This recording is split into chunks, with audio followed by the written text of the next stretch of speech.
Mike, I'm just curious what you thought the three fights off the opening couple of face-offs did in terms of setting the tone and message for your team.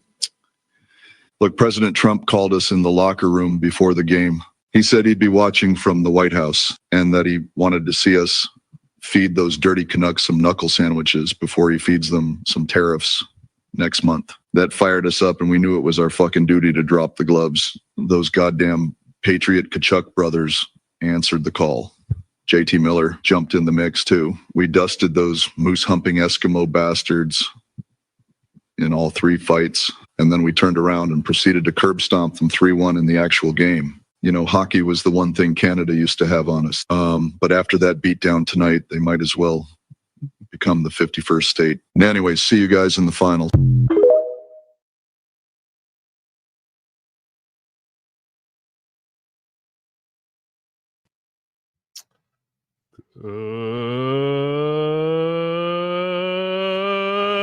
Good evening, everybody. Welcome to the Volley Program. I'm your host, Joe Neerman, aka Good Lawgic. I hope your President's Day holiday was special and spectacular in ways new and unimagined before. Why not? Always hope for the best. Pray for the worst, but prepare for the worst, but hope for the best. So I hope it was phenomenal for you. Mine was actually pretty quiet. It's a quiet news day when there's a holiday. I'm not going to kid you. And yeah, so holiday equals quiet news day. And I spent most of the day saying, I don't even know what I'm going to talk about tonight. What am I going to talk about? It's like so nothing happening. And then all of a sudden things started happening. So with that, what is this? I got something out of the gate. I want to go over what my agenda is for you. I didn't put it in the description anywhere, but I can weave. And part of my weaving tonight is going to be, I want to talk a little bit about the Tom Hanks brouhaha over his appearance on SNL, where he was portraying MAGA as basically being a whole bunch of racists. And that and why it is that was such an utter fail and predictable fail. But what I also want to talk about is how Americans are viewing Trump's work during the first 28 days of his presidency. We're almost a month in now. 4 weeks ago today is when he was sworn in. And there's a lot to be said about what he has done. And legacy media wants us to think that a lot of Americans are mad about it. We'll see that. We'll see what they actually really think. I also want to talk, what else do we have on the agenda today? Oh, yeah. DOGE identified $4.7 trillion that was just missing. And there was a massive massive is, I don't want to oversell it. Let me not oversell it. Let me sell it just right. JD Vance torched the heck out of Mehdi Hassan. So we're going to look at the background for that and what led to that and how that entire thing unfolded. And finally, there was some court developments. I'm not sure if I'm going to go through the court developments with respect to the TRO. I'll probably just cover that briefly. I also want to break down a new filing that Democrats have leveled against Elon Musk and DOGE, say, you have too much power. And what a terrible complaint that is. Just how utterly lousy it is, filed by Norm Eisen. Norm Eisen then went on to Jen Psaki, and I'm not really sure if it's really Psaki or Psaki. I literally don't know. I've always assumed it was Psaki, but recently everyone I hear pronouncing her name just says Psaki. They just so I'm not trying to even make a joke out of her name. I literally just don't know if it's, if the P is silent, like in Psycho, or if it's supposed to be pronounced. Maybe someone can enlighten me on that. I don't know. I always have said Psaki, but now I'm starting to think it's more like Psycho, like the silent P in Psycho. I don't know. Anyway, I'm not trying to make a joke out of her name. I'm just really curious. But first and foremost, out of the gate, we have this. Somebody heard you, Joe. In the case of State of New Mexico versus Elon. On 2/15/2025, page 7, trying to stop Elon DOGE. Government asked for injunction bond against plaintiffs. If you missed last night's show, I said if you got an appropriate sized injunction bond, all of these TROs would stop dead in their tracks because the judge doesn't have discretion on this. I explained how the injunction bond rule requires judges to set aside that whoever is successfully getting a TRO will post a bond to protect the defendant in case they were wrongfully obtaining that TRO.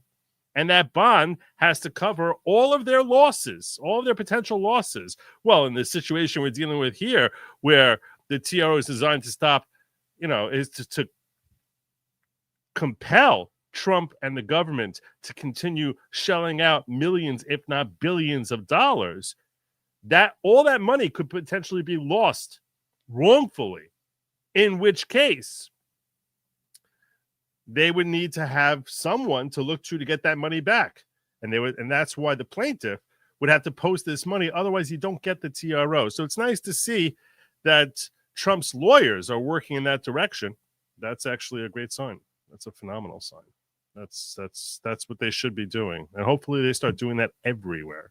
Every case, they should be demanding injunction bonds in the hundreds of millions, if not billions of dollars. Because they're like, you want us to keep shelling out the money. We don't think we have to. We don't want to. So if we end up succeeding in court saying that we don't have to pay that money out, you now will have to pay us back. And I don't want to come to you and hope you have the money. You have to post that money in advance before you get the TRO. It's a qualifier to get the TRO. And if you don't post that money, you don't get no freaking TRO. And none of them are going to post the money. Circle back on Saki's name. I like it. I think you mean circle back. Circle back on her name. I don't know. Who the hell knows? But I said out of the gate, I wanted to talk a little bit about this Tom Hanks scenario. Now, SNL is notoriously insane on copyright strikes. I mean, they are insane. They're crazy. So even if you do a good faith critique and you chop things up, they are going to sit there claiming they're going to claim this thing. I know they're going to claim this thing. In order to try and avoid that, we only are going to listen to the audio. Okay, you don't really need to see the video. Trust me that it's Tom Hanks. And that guy Keenan, what's his name? Keenan Allen? I don't even know. Not Keenan Allen. Whatever. Is the host of on this skit, he's the host of Black Jeopardy. Now, Tom Hanks has made many appearances on SNL. And he has a recurring character whenever he's on SNL that he plays, that he's several times now played this character named Doug, who is appearing on Black Jeopardy, where all the questions are basically geared towards what Black people think and what Black people would say. And he comes in there as a contestant. So this goes back 8 years ago is when he debuted this character, Doug, who shows up in a Make America Great Again hat, dressed like your classic Midwestern older guy. And all the contestants and the host are all shocked when they first see him, like, what the hell are you doing here? But I want you to appreciate that there actually was some intelligence behind this humor. People love to say that SNL sucks, and for the most part, it does. It does. That doesn't mean they never have anything funny. I don't like when people claim that none of it is funny, because some of it actually is funny. And there is some intelligent humor in this skit. So I'm going to play you a clip over here, just the audio part of it, and you'll see, and we'll see how this skit works so effectively. Yes, I remembered Rumble tonight. It's going fine there. Gosh, you guys finding Rumble? Are you finding Rumble? You're fine here? I remembered Rumble. I paid for that sin in my time yesterday. So here is him. You'll be able to hear the audio of Tom Hanks as a contestant on Black Jeopardy. This is going back 8 years ago. Why do I need a retirement plan when I got Monopoly Millionaires Club. Heck, I play that every week. Yeah, well, that's good for you. Okay. The board is yours, Shanice. Let's go with they're out there saying for 200. Okay, the answer, they out here saying the new iPhone wants your thumbprint for your protection. So the Jeopardy clue is they're out here saying the new iPhone wants your thumbprint for your protection. I don't know if you can hear clearly. Oh, okay then. Doug. What is? I don't think so. That's how they get you. Yes.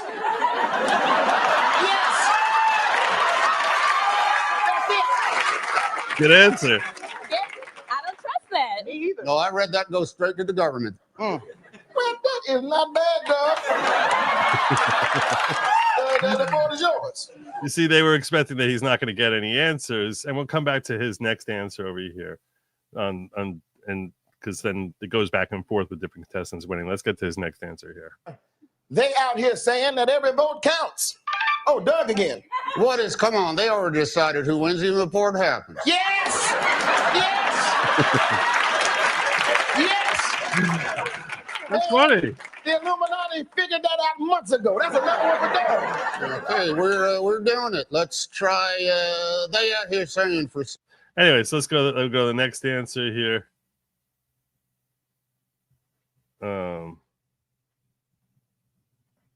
Go to his next answer over here. People are fun. Can I say that? Is that okay? Can I? Yeah. I don't know what's going on, but the board is yours. Yeah, thank you so much, Darnell. You people are fun. Can I say that? Is that okay? Can I say that? We'll give you a pass this time. Okay, let's go to big girls for 200. Okay, the answer there, skinny women can do this for you. Doug. What is not a damn thing? Yeah, you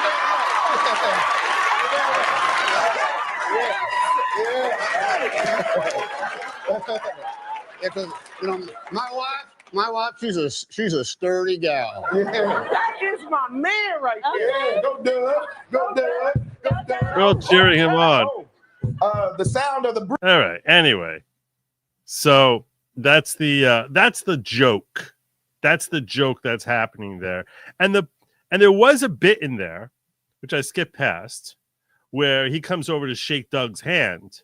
The host comes over to shake Doug's hand, and at first he does this thing where he backs away. He's like, oh, like he's afraid to like touch him, or he thinks he's going to get mugged or something like that, which is basically supposed to remind you that, hey, he is a racist. They did that 8 years ago. 8 years ago. The point to the joke, which is actually a pretty clever joke, is that your typical MAGA populist has a lot of the same concerns about government and a lot of the same, there's a lot of overlap in the way that you wouldn't really think of at first with respect to, concerns about elites, concerns about voting, concerns left and right, that they're actually a lot more similar than you tend to think unless you actually break down how they think about things, even, I guess, about heavy girls. So that was the point to the joke. And it was pretty funny. It was pretty well done. They had to throw in the one thing there in the middle, and that didn't really land when they did it.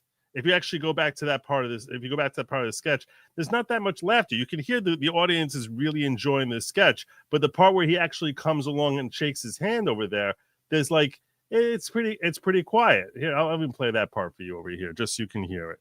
This is 8 years ago. You know, when that man puts on a moo-moo, I'm just transported. You know, I got to tell you, I love those movies. I bought a box set at Walmart, and if I can laugh and pray in 90 minutes, that is money well spent. Oh, you know what, sir? I really Now he's walking over to shake his hand. Listen to the audience. appreciate you saying that. I like that. I really no. There's a little bit of a laugh there. And then they applaud when he's like, it's all good. It's all good. Okay. So they use that joke here. They bring Doug back when they have Tom Hanks back on. And when they bring him back on, like, because he's on Saturday Night Live every couple of years. And I saw a different one, which was after 2020, where he's, they're saying, like, they talk about the vax, and, and he's like, when they say that the vax is good, I don't want to flag YouTube here, but he's like, he checks in with the answer. Is like, I don't think so. I don't know what you're putting in my body. Like it was like some joke along that line, and everyone's like, yeah, because MAGA was the same place that black people were with respect to that for the most part. So that was the continuing joke that was working really well as far as showing how there is that overlap. Well, now they're going through their 50th anniversary. It's the 50th year of SNL, and they have all these different stupid specials, and they're bringing back people all the time and showing old clips and new clips. I can't even keep track of what they're doing, but NBC basically decided we're going to lean in very heavy on SNL this year because it debuted 50 years ago. So they're bringing in different characters, and they had an episode of Black Jeopardy this weekend where it actually starts. It was pretty funny. They had Eddie Murphy playing as if he was Tracy Morgan on Black Jeopardy, and next to him was Tracy Morgan playing a different character. And they played it. Actually, the skit actually worked pretty well. And all of a sudden, out of the blue, near the end of the sketch, so Eddie Murphy's gone, and the next thing they know, this guy Doug is here in place of him, the same character, Doug. And this is the audio on that. Can't you see that she is white? The Jeopardy question is, they have a picture of the church lady from the famous SNL skit from the 80s featuring Dana Carvey, and the contestants are supposed to guess who the character is. Oh, it's Doug. All of a sudden, he's there now. In place of Eddie Murphy, Tom Hanks is there as Doug. Now, I heard a fellow could win some money here, and I know exactly who that is, the church lady. Yes, that is correct, Doug. Thank you. That is the church lady. $400 for you. Oh, well, thank you. Hey, now, speaking of church, can I say something? If more folks went to church, we wouldn't be in this mess we're in now. Now, listen to the audience. I actually think it's better for you to not see the video, because listen to the audience as to how they react to, and they reacted really positively to Tom Hanks suddenly being there on screen. But listen to their reaction to the humor. You know what? I agree with you, Doug. I'd like to shake your hand, sir. Here we go. No. Oh, no. It's just a handshake. Yeah, it's just a handshake. Yeah, all right. You're welcome at Black Jeopardy anytime. All right. Exact same joke they did 8 years ago. Exact same joke, and the audience is like, what the hell's happening here? What is wrong with you? Where he comes to shake his hand, he's like, no. It's like, why would you run the same joke a second time? And that's all he's there for. Not one thing does he say when he answers church lady. That's not humorous. Nothing about this is remotely humorous. And that's what has people, I think, so upset. It was a transparent attempt to basically say, all of MAGA, anyone who votes for Trump is just an evil racist. Because there's literally no attempt at humor. The only attempt at humor is that him backing away from the handshake. When he answers church lady, that's the actual answer to the question. And that's the end of the skit right there. I mean, the next thing you know, like 12 seconds later, the skit is over. So what the hell is Tom Hanks thinking here? What the hell is SNL thinking? Are they so tone? They're so tone deaf. Their heads are buried so deep and lodged in their own sphincters that they don't recognize that the majority of Americans voted for Trump. Are you saying that that's what the majority of Americans are? Like that's what you think is where the American zeitgeist is? That people are thinking, oh yeah, if you're a Trump voter, you're racist. Even in New York, this is filmed in freaking New York. Even in New York, no one laughed. Everyone was like, what's it like that? This is pretty stupid. That doesn't make any sense. That is a reflection of how America, to me at least, it's a reflection of how America has changed. That people have woken up to the recognition that just blanket labeling of Trump voters as being racist is just, it's stupid. It's not true. And it's a stupid joke. It's not even funny anymore. So I'm glad that SNL had such a magic foul moment here And they certainly deserve it because this was purposefully designed to basically be a little at MAGA. So to hell with them. To hell with them. That's what I would have. That's what I wanted to share with you on that. They should have just called it Family Feud. It would have been probably would have been better. Probably would have been better. Like I said, the skit really worked well in its original context. But apparently legacy media is not too happy with how America feels about things. So we get moments like these, which this is a woman from the Five, which is purportedly, a conservative perspective. This woman's name here that I'm about to share with you is Jessica Tarlow. She's one of the co-hosts of the Five. And she's going to share with you, how Americans are feeling about Trump and his work during the first few weeks of his presidency. But in a more personal level, I talked about 2 or 3 months ago to a college student from the Midwest. He reached out, he watches the Five, is thinking about a career in politics, really interested in political communication. We got on the phone, and he emailed me last week, and he said that I could share this. I've really appreciated hearing what you have had to say the past week on the Five and your podcast with Scott. So, yay, Scott. You've really opened my mind on certain things that are currently going on as someone who voted for Trump. And you have been communicating a lot of frustrations I've been feeling alongside some family and friends who didn't expect all the chaos. And then he puts in parentheses, not to mention the tariffs, as our family owns a small business where all our products are made in China. So this is all our products are made with slave labor. We're not too happy about the idea of tariffs. 20-year-old bro, right, from the middle of the country, comes from a conservative family. I guarantee you, this never happened. This didn't happen. This never happened.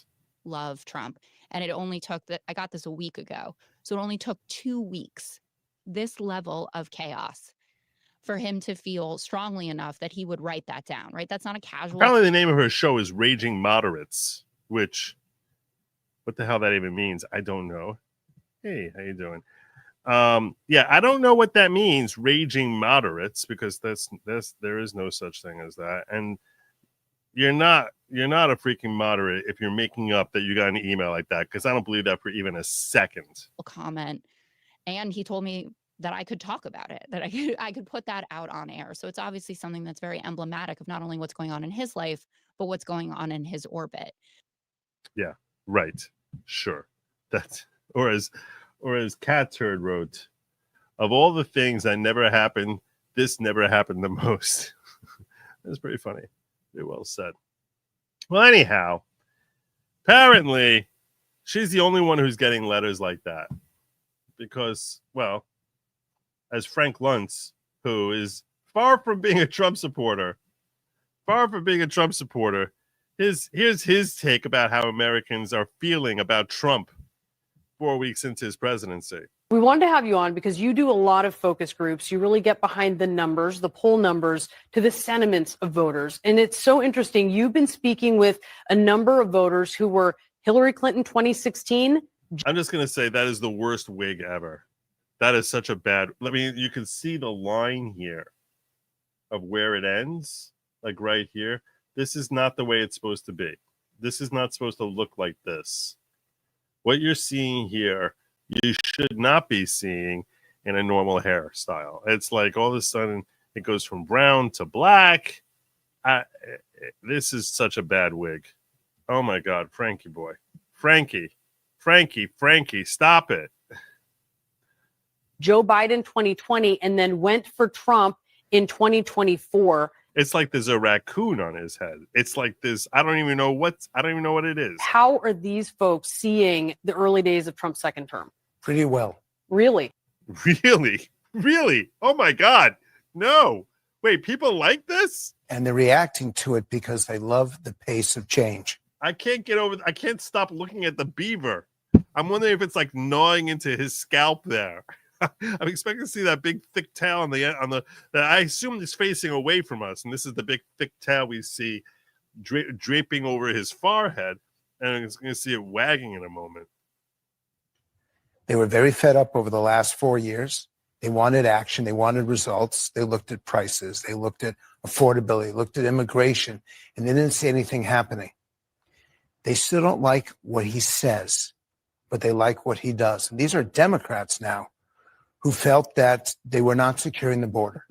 They were doing nothing to prevent illegal immigration, that nothing was actually happening. They wanted to see a reduction in wasteful Washington spending, and they're seeing that. Oh, but we were told no one wants this. No one voted for this. No one voted for Elon. What are you talking about? So what they tell me is, I wish you'd be a little bit less rude. But at the same time, he's not even being rude. They feel like they have to say that. When was he rude? Tell me the time Trump was rude. I'd love it. I'd love to know. When was even this is become a lie? Trump 47 isn't rude. No, he's not rude. They like what he's doing. They believe he's serious about it. And for the first time, they have confidence in the future, which is why you now see some significant shifts in the polling about the expectations for the direction in the coming years. It's a big wake-up call for Democrats. I'm waiting for them to get a message.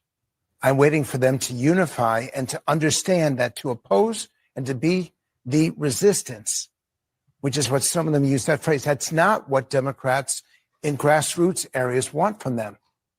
They may not want the approach that Trump is doing, President Trump. By the way, I now know to say President Trump, but they do want action, and they don't see action from the Democrats.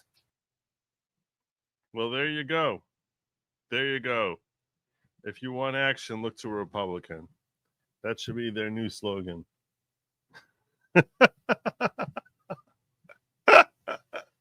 If you want action, look to Maga.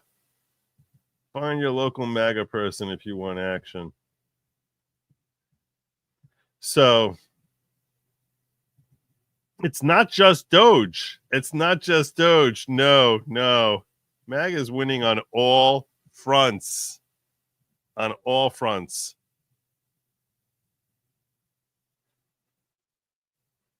Nice. That's the trouble right there.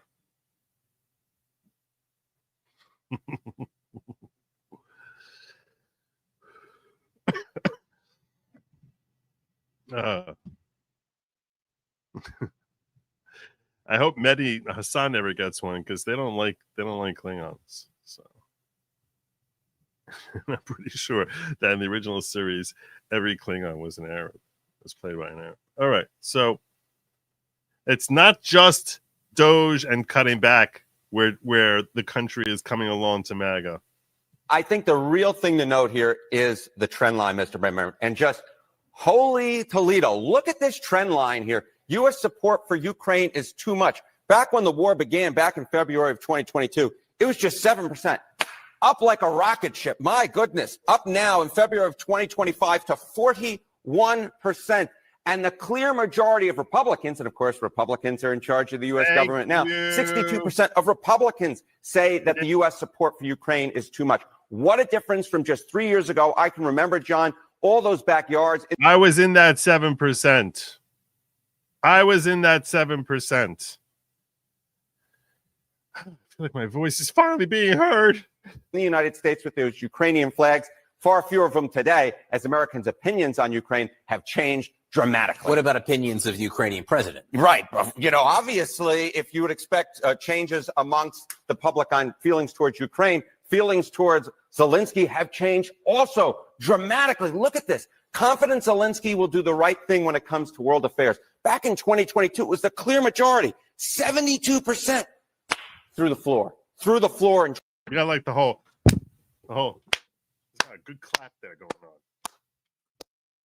on. Up.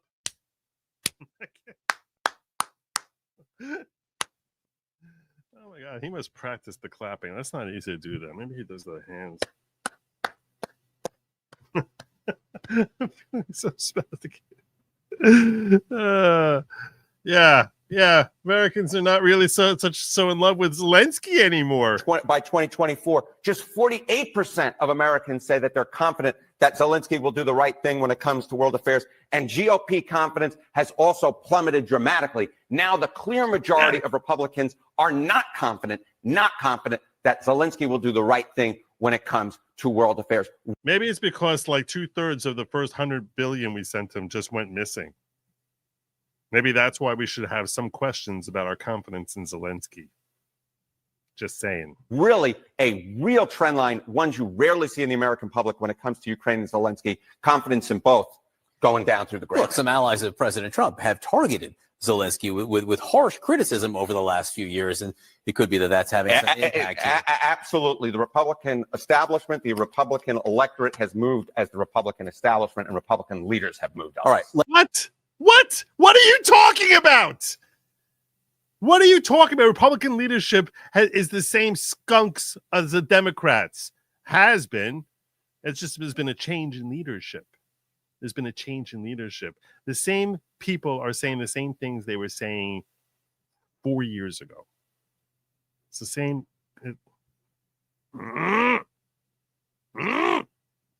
Liars. Idiots. Mitch McConnell still loves him some Ukraine. Lindsey Graham still loves him some Ukraine. It's just that was our voice back then.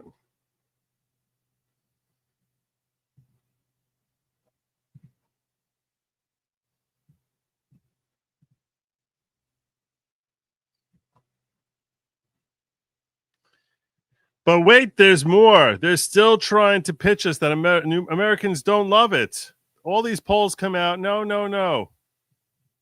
The word on Cash the Man is that his confirmation proceeding is supposed to be going to the full Senate tomorrow. Likely, we can expect that there's going to be an invoking of a vote for cloture.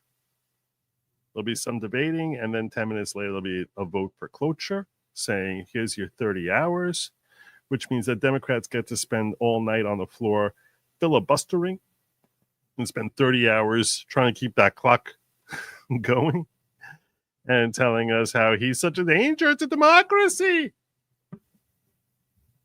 On which I just want to tell you this. I know I've said things along these lines before, but I recently wrote a tweet about this, and I want to make sure every one of you is crystal clear. Okay? Whenever you hear someone talking about democracy, whenever you hear anybody talking about democracy, understand this. Democracy is bad. It is a terrible form of governance. It is bad. It is oppression. It is oppression by majority over the minority. That is the default. That is the starting point. That democracy is a terrible, evil form of governance. Democracy equals evil. Now, democracy, when it's tempered, it's knocked into place by a robust constitution that says, hey, there are guidelines about what you can and cannot do. There are ways that we're going to ensure that the minority is not trampled over, and those methods are strongly fortified in a rock-solid, unshakable constitution. That is when you have the possibility of democracy being turned from an evil thing into a good thing. Most countries, in fact, every country around the world that has tried mirroring our form of democracy and putting in their own constitutions, have put in a watered-down constitution, which is why many of these countries that are so proud that they're a democracy are not nearly as healthy as a republic, not even close in the same realm as the United States of America. So, whenever you hear someone just idly referring to democracy as being a good thing, know this. There's one of two possibilities. Either they are ill-informed, which is most likely, or they're lying to you. Those are the only two possibilities. They're either ill-informed or they are lying to you. Whenever you hear someone talking about the greatness of democracy as a political as a political ideology. They are touting it as some sort of blessing. Understand that they are either stupid or evil, because democracy inherently is evil unless it is tempered by a very strong and robust constitution that says certain protections must be in place to protect the minority, because invariably every democracy will swallow up the minority otherwise. That is what invariably will happen. So instead of having one person being a tyrant over the majority, you have a group, a democratic group of people, a majority of people who are trampling on the minority. And in many ways, that is far, far worse. Far worse.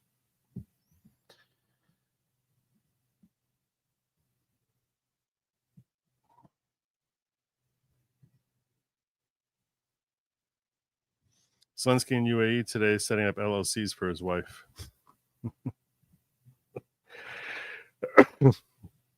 I'm sure he knows what he's doing with saying, well, with preparing himself for the changes that are coming. He sees the polls. Anyway, getting back, which actually makes sense why they're called the Democratic Party. It makes sense because the party of evil.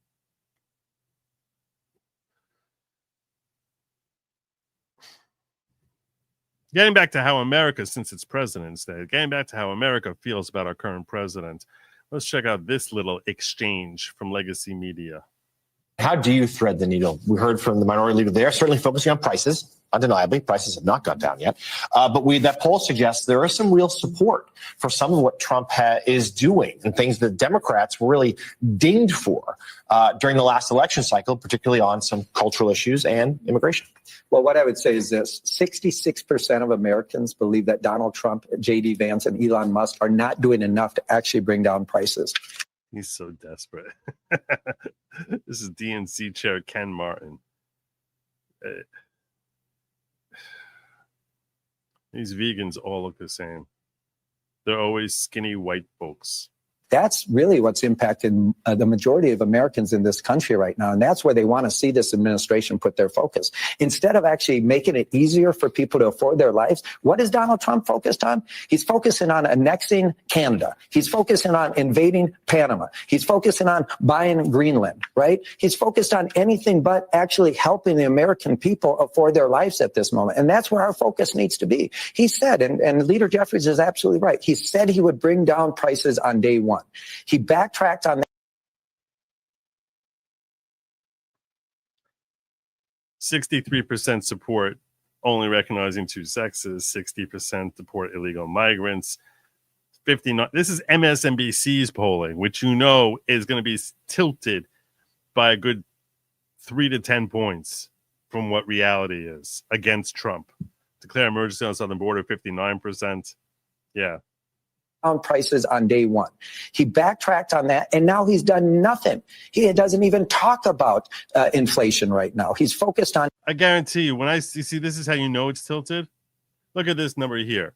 They're only 34% support pardoning. How many Republican? What was that? Just the Democratic Party that you were just were polling on this? Oh my God! Oh my God!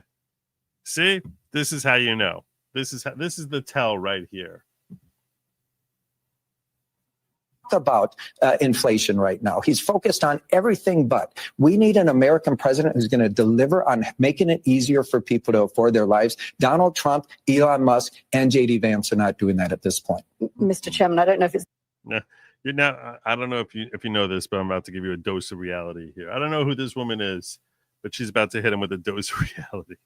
That you don't want to talk about the cultural issues that are in that poll, but 63% of Americans think that it is right that the government policy should be there just to have two sexes. Do you think U.S. government policy should be that there are just two sexes in the country? It's not a. I can't answer that question. Because it's I hold a very unpopular opinion on that. To me to decide what U.S. policy should be, but what I will. Well, you're weighing in there about what U.S. policy should be with respect to the economy. You're weighing in on that about the price of eggs. What U.S. policy should be about the price of eggs. Tell you is that what it's like this is like someone in the price of eggs. Trump walked in on the whole bird flu situation, which is obviously going to drive up the price of eggs. No one's excited about it, but that's just reality. Him coming in here complaining about the price of eggs is like someone complaining that it's cold in December. Why is it cold? I can't believe it. It's so cold. Ever since Trump's become president, it's been like cold in the entire United States has been cold. We haven't had a single day nationwide where the temperature was over 60 degrees ever since he became president in January. Ever since that day, we've never had a single day where the national average has been above 60 degrees because it's very cold. It's all Trump's fault. It's very, very cold. What people are focused on is their day-to-day lives, the kitchen table issues that impact their family. Yeah, you know what people are focused on. You know what people are focused on. Obviously, you guys have a real grip on Ken. You got a real grip on that, Kenneth. Families, and that's where I think Democrats. So you don't think there's These are the people who told us Kamala was going to win the election because they knew what Americans were focused on. anything in this poll that gives Democrats cause for concern about whether it was gender issues, whether it was immigration, that Donald Trump has something right and that Democrats got something wrong on where the American people are? This question is essentially saying, have you learned your lesson? Have you learned your lesson? Have you woken up at all into recognizing that America thinks you're an idiot? What I would say is this: we're going to participate in a post-election review to get at exactly this question. When? The election was 4 months ago. When is this happening? December 3.5 months ago. When is this post-election review happening? We're going to engage in a post-election review. Please get back to us with the results of that. We'd love to. We'll hear about it in 2031, the post-election review. Question, which is what happened in this last election that had big parts of our coalition move away from us? I don't know the answer to that right. And you're the chair. You're the DNC chair, and you have no idea what it is. It's been 3.5 months. This is the rudderless ship that the Democratic Party has become. I don't know. I don't know why people turned away from us. Really? Really? I got some suggestions for you, Kenny. No, right? But what I will say is what I do know most Americans are focused on is what impacts their families at the kitchen table, right? No, you don't know that. You don't know that. You don't know anything. You don't know that because Americans are sufficiently, you think Americans are too stupid to recognize that, hey, there's bird flu, and maybe that's driving up the prices of food considerably. But you're too stupid you think Americans are too stupid because you don't understand that Americans have become much savvier. Thanks to social media, thanks to the fact that legacy media does not have an oligarchy on messaging. They're much savvier to what the world situation is. And you don't like that reality because your head is planted like an ostrich. And your head is buried in the sand there. And that's where we're going to be focused on. You know, I think there's going to be plenty of discussion on all of these issues, as there should be, right? By whom? Who's having this discussion? Who are the folks? Give us names. When is this happening? Is your Zoom not working? Why has this not been happening for 3 months? But again, I think if you talk to Americans and who's involved in these conversations, no one even knows who you are, Ken Martin. David Hogg? Is he the guy? Is he the man with the answers? Is there anyone there who has reached their optimal body weight? Who actually is joining in here? Is it a bunch of just white people with a couple of really with Joy Reid? Is it Joy Reid surrounded by a bunch of white people? I just want to know. When you had them rank order those issues would be very close to the bottom. You were in very close to the bottom. Very close to the bottom. That's what 77 million Americans think. Very close to the bottom. Oh my God. Of this election cycle, the transgender ad that the Trump campaign played over and over and over, it became their dominant ad September forward in the election.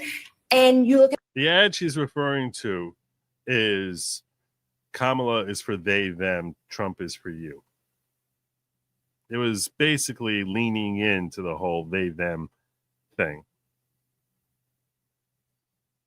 I think they were talking about like the border and how terrible the border was, and Kamala is for they, them, Trump is for you, or something to that effect.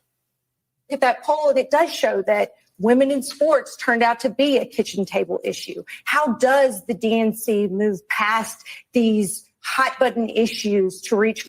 I just want to say I only noticed now that Al Sharpton was sitting here with this nice little curly wig.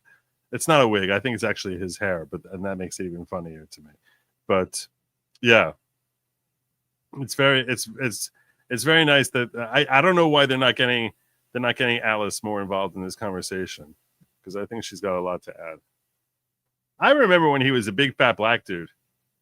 I'm old enough to remember when he was a big fat black dude, and like Michael Jackson, all of a sudden he's not quite as dark as I remember him being, and he just became like this little skinny girl. He didn't lose the melanin as fast as Michael did, but Common ground with the American people and not be out of the mainstream. One of the challenges, I think, for the Democratic Party is we've allowed ourselves to message to smaller and smaller parts of our coalition. And as a result, we've lost the narrative, who we are as a Democratic Party, right? There's a poll that showed last spring, and it should have been the canary in the coal mine for all of us, that the perceptions of the two political parties has switched, that the Republicans, the majority of Americans now believe the Republicans best represent the interests of the working class and the poor. And that's obvious. The Democratic Party is a party of the wealthy and the elites. Because it is. That is just hogwash, right? Well, if you look at your policies, at least, we see what you say, but then we look at your policies, and they're pretty disastrous for most Americans. That's completely false. But the reality is for us, we need to focus on the narrative that connects all parts of our coalition, which is economics, right? Which is what I said earlier, the belief in the American dream that you should be able to. When he talks about their coalition, by the way, the Democratic Party as a whole is basically a cobbling together of every special interest group out there, and ignores the fact that most of them disagree on a lot of things. Like, supposedly they're the party for women. Supposedly they're the party for trans people. Those two things are inconsistent in so many different ways. When all of a sudden, you're now deemed a woman as soon as you put on a training bra and a skirt, and you're no longer defending women. Blacks and Hispanics, every minority out there, from midgets to queer folk, it doesn't matter. Every minority, that's basically what they try and hold themselves out, that we're for you. And so many of these interests are so misaligned, frankly, because a lot of black people are not midgets, and they don't really like midgets very much.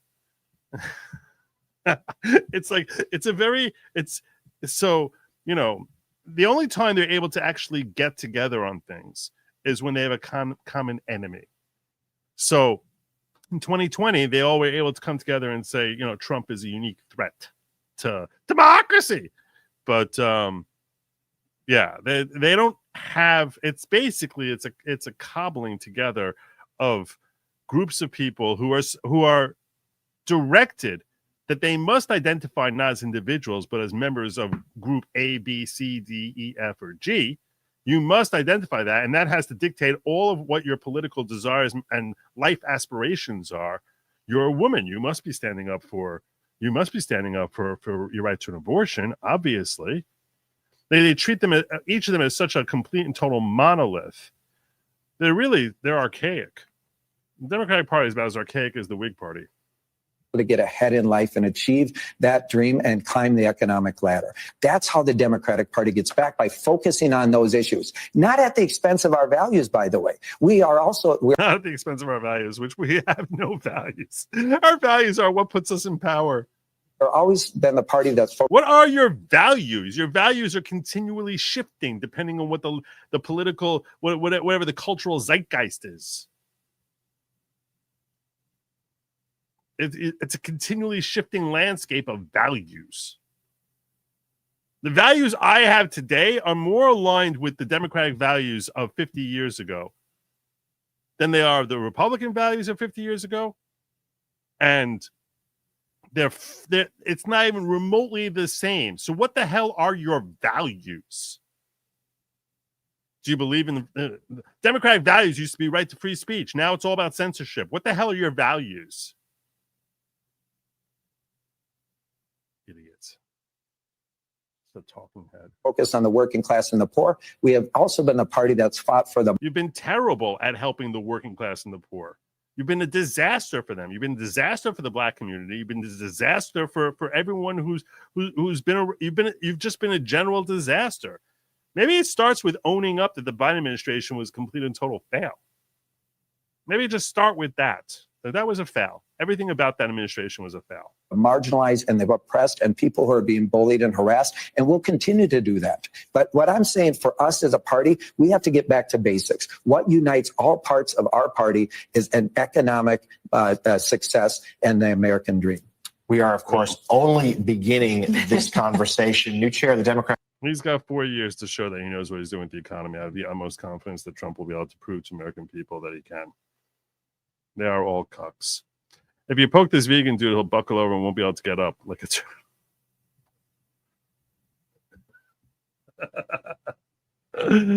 That's probably true, Ellie. Joe, Chad's going to sue you promotional damage for making us watch MSM. I try and bring some levity to it. Home prices in D.C. have dropped by over 8% since Trump won the election, but they won't talk about that. Yeah, that's because everyone's selling. Get out. Get out. We need to get out. Let's hear from one woman, like an actual person, about how they feel about America under Trump. A Trump America. Before I get to that, Dom Mannion says, on Friday at 9 p.m. Pacific, Jacob does a fill-in show for Joe's absence. Look for it here. And he gives a link, which is at rumble.com/user/Jacob Castro. Jacob Castro. So make sure you check that out. In fact, I should get to my sponsor, tonight's sponsor. Should I do the sponsorship now? Let's finish this segment all together. I actually have put up there that if I get 15 yellows and during tonight's show, that I'll share two more sponsors, because I have a few sponsors now. I need to roll them out. Sponsorships are starting to come in for Good Lawgic. Thank God. And that means I got to roll these commercials every once in a while. So, but before we get to tonight's sponsor, let's share with you thoughts from one American who voted Trump in November. Are you happy that you voted for Trump? Now that you see everything that he has been doing, do you feel bad that you voted for him?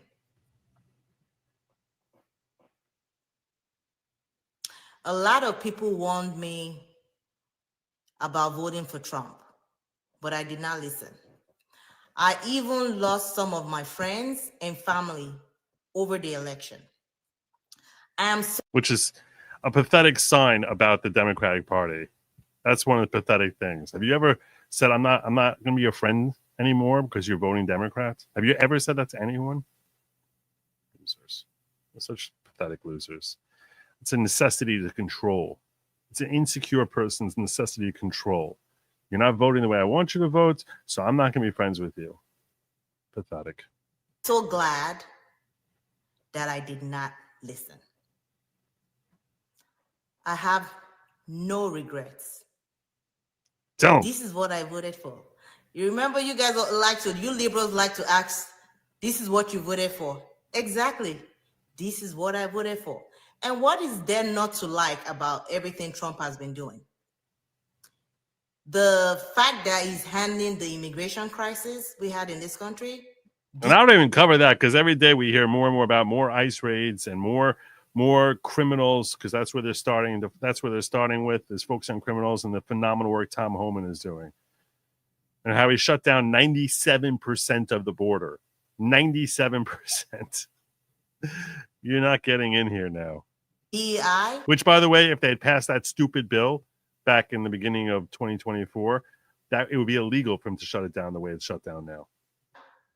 Or uncovering the corruption that has been going on in our country. I feel very proud of myself and for everyone that voted for Trump. It took a non-politician like Trump to show us how foolish we all have been to blindly trust our government. I used to hear charity begins at home. Some of you might know that saying. But obviously, for the corrupt government that we have been dealing with, charity begins overseas. That is why we have a lot of Americans struggling. Meanwhile, we're sending all this money, taxpayer money, overseas. So yes, no regrets at all. I am very glad I voted for Trump. I'm sure you guys are all, I don't want to speak for anybody. Are you glad you voted for Trump? Because I am. There you go. There you go. Preach it. Preach it. I'm not giving out bagels. No. But it is time for tonight's sponsor.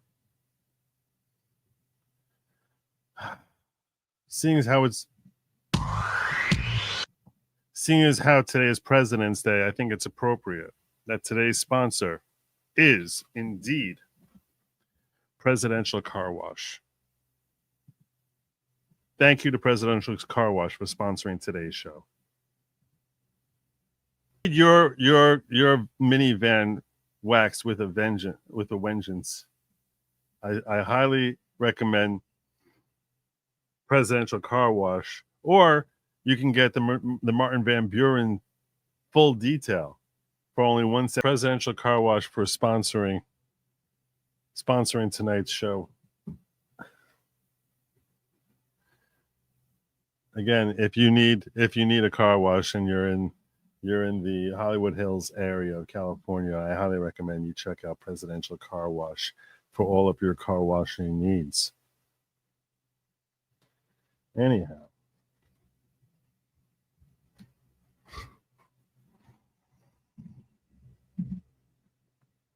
what's next? What do I have next?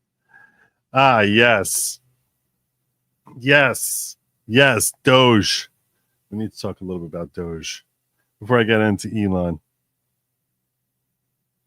Before I get into Elon, it's not Elon. Before I get into JD Vance versus Mehdi, let's talk a little bit about what Doge discovered today. This is unbelievable. I don't even know what to say about this. The Treasury Access Symbol, TAS, is an identification code linking a Treasury payment to a budget line item. It's standard financial process. In the federal government, the TAS field was optional for $4.7 trillion. Yes, with a T. $4.7 trillion in payments, and was often left blank, making traceability almost impossible. As of Saturday, this is now a required field. Thank you, Doge. Increasing insight into where money is actually going. Thanks to U.S. Treasury for great work. $4.7 trillion that we don't know where it is. We don't know where it happened. Well, it's a healthy chaos if so. $4.7 trillion. Okay, just so you can appreciate what 1 trillion is. Okay, just so you can appreciate. I've talked about the difference, the dramatic difference between a million and a billion. And I really think that measuring it through time helps you appreciate the dramatic distinction. 1 million seconds is a little over 11 days. So if you start now and you count 1, 2, 3 every second, it will take you 11 days to get to 1 million. 11 days. 11 days. A billion is 30 years. 30 years. That's the difference between a million and a billion. A trillion is 30,000 years. So the difference between a million and a trillion is the difference between 11 days and 30,000 years. Yeah. We've lost $4.7 trillion. $4.7 trillion. Which, if you count to the 4.7 trillion, you get to like 140,000 years is 4.7 trillion seconds. Yeah. Yeah. That's what 4.7 trillion is. It's astonishing. Astonishing. Now, to be fair, because I don't want to mislead anyone ever. To be fair, that doesn't mean it's. I think that referring to this as lost is a little bit of an overstatement because I don't think it's lost. I think we just have no idea what the hell is happening with that 4.7 trillion. And it's very easy it's much easier for portions of it to get lost.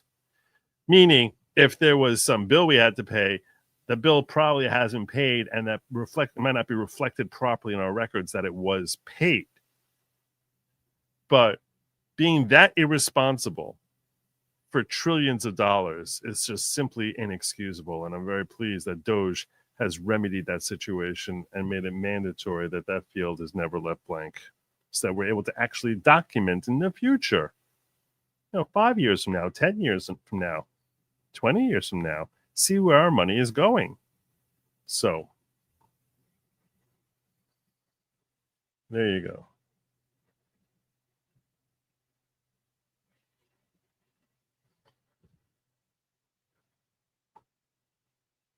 There's one more thing I sort of want to touch on with respect to DOGE and Elon Musk. So the other big story today from DOGE was this. Elon is trying to get into Fort Knox. He wants to go in with a live video camera and just basically verify that the gold is there. Because some people are speculating it's impossible to get in there. Senator Mike Lee said that he's tried visiting Fort Knox and told by Fort Knox, you cannot come because it's a military base. And he said, I've been to many military bases. I'm a U.S. senator. And they said, not this one. You can't come here. I don't know who gets into Fort Knox, but as you may be aware, Fort Knox is where our gold is stored. There's supposed to be 4,800 tons of gold in Fort Knox, 4,800 tons of gold in Fort Knox. The reason this is significant, in case you're wondering, why does that matter if the gold is there or not? The reason it's significant is because the gold is what backs up our currency. And without it, I'm a little scared because, Elon said that, he's like, I hope it's still there. The gold is property of the American people. I sure hope it's still there. Yeah, I hope it's there also. I'll tell you something. You want to know what's worse than the gold not being there? Because here's reality. The only thing worse than the gold not being there is the world finding out that the gold is not there. The only thing worse than the gold not being there, and I'm all for transparency. I'm not going to kid you. But if it becomes publicly acknowledged that that gold is missing or a significant portion of it is missing, the dollar will collapse overnight.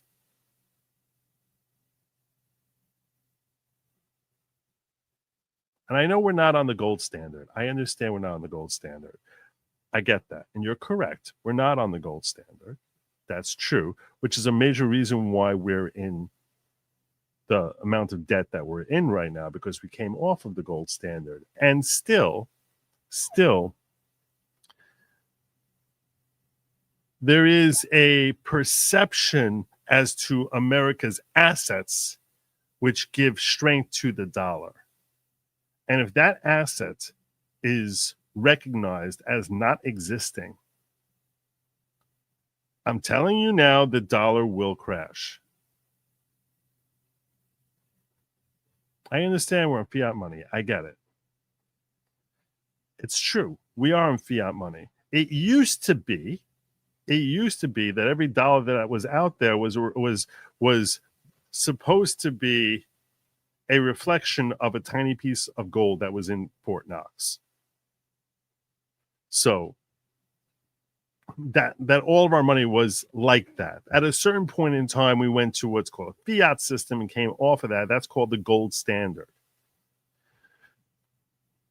However, at a certain point in time under Nixon, we came off of the gold standard, which enabled him to sort of start playing around with our U.S. currency and start printing more money.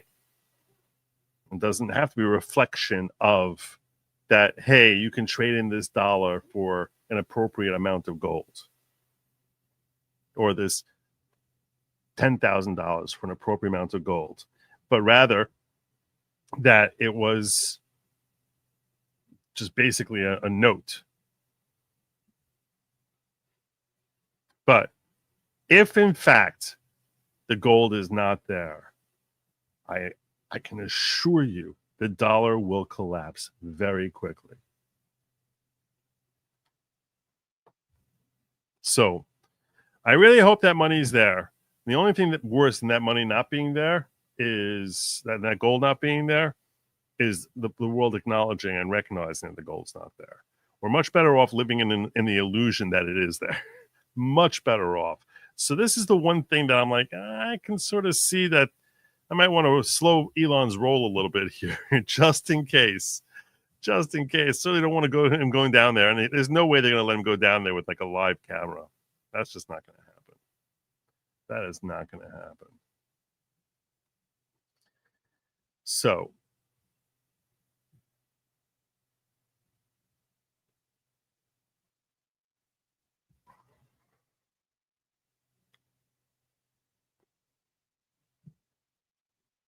let's talk a little bit here about JD Vance, who is in Europe.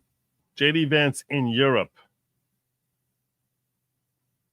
And here is JD Vance addressing the EU. And unfortunately, when I look at Europe today, it's sometimes not so clear what happened to some of the Cold War's winners. This is the Munich Security Conference. I look to Brussels, where EU commissars warn citizens that they intend to shut down social media during times of civil unrest the moment they spot what they've judged to be, quote, hateful content. Or to this very country. See, this is what I was telling you earlier. Other nations put in their own constitutions. They're not nearly as robust as ours. They don't protect free speech the way our constitution protects our free speech. It's not even close. And there are other civil liberties which are just not nearly the same thing. The right to assembly. None of this stuff is nearly as well safeguarded. Which is why those democracies are more evil. Where police have carried out raids against citizens suspected of posting anti-feminist comments online as part of, quote, combating misogyny on the internet, a day of action. I look to Sweden, where 2 weeks ago the government convicted a Christian activist for participating in Koran burnings that resulted in his friend's murder. And as the judge in his case chillingly noted, Sweden's laws to supposedly protect free expression do not, in fact, grant, and I'm quoting, a free pass to do or say anything without risking offending the group that holds that belief. What? That doesn't make any sense. I got a couple more here on Rumble. Denise saying, Joe, I've been screaming about the evilness of democracy for years. We live in a constitutional republic. Not once in any founding document is democracy mentioned. I'm so sick of the lies. Yep. I missed that earlier. Sorry, I missed that earlier. So but I guess it works well in context of what I'm sharing now.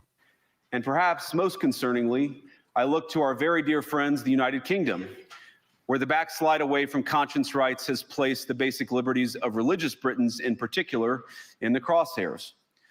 A little over 2 years ago, the British government charged Adam Smith Connor, Three a fights off the opening. 51-year-old physiotherapist and an Army veteran, with the heinous crime of standing 50 meters from an abortion clinic and silently praying for 3 minutes. Not obstructing anyone, not interacting with anyone, just silently praying on his own. And after British law enforcement spotted him and demanded to know what he was praying for, Adam replied simply, it was on behalf of the unborn son he and his former girlfriend had aborted years before. Now, the officers were not moved. Adam was found guilty of breaking the government's new buffer zones law, which criminalizes silent prayer and other actions that could influence a person's decision within 200 meters of an abortion facility. He was sentenced to pay thousands of pounds in legal costs to the prosecution. Unbelievable. Now, I wish I could say that this was a fluke, a one-off crazy example of a badly written law being enacted against a single person. But no, this last October, just a few months ago, the Scottish government began distributing letters to citizens whose houses lay within so-called safe access zones, warning them that even private prayer within their own homes may amount to breaking the law. Naturally, the government urged readers to report any fellow citizen suspected guilty of thought crime. In Britain and across Europe, free speech, I fear, is in retreat. There you go. There you go. I'll come back to this in a moment. So there's J.D. Vance critiquing the EU for their secondhand approach to free speech. This prompted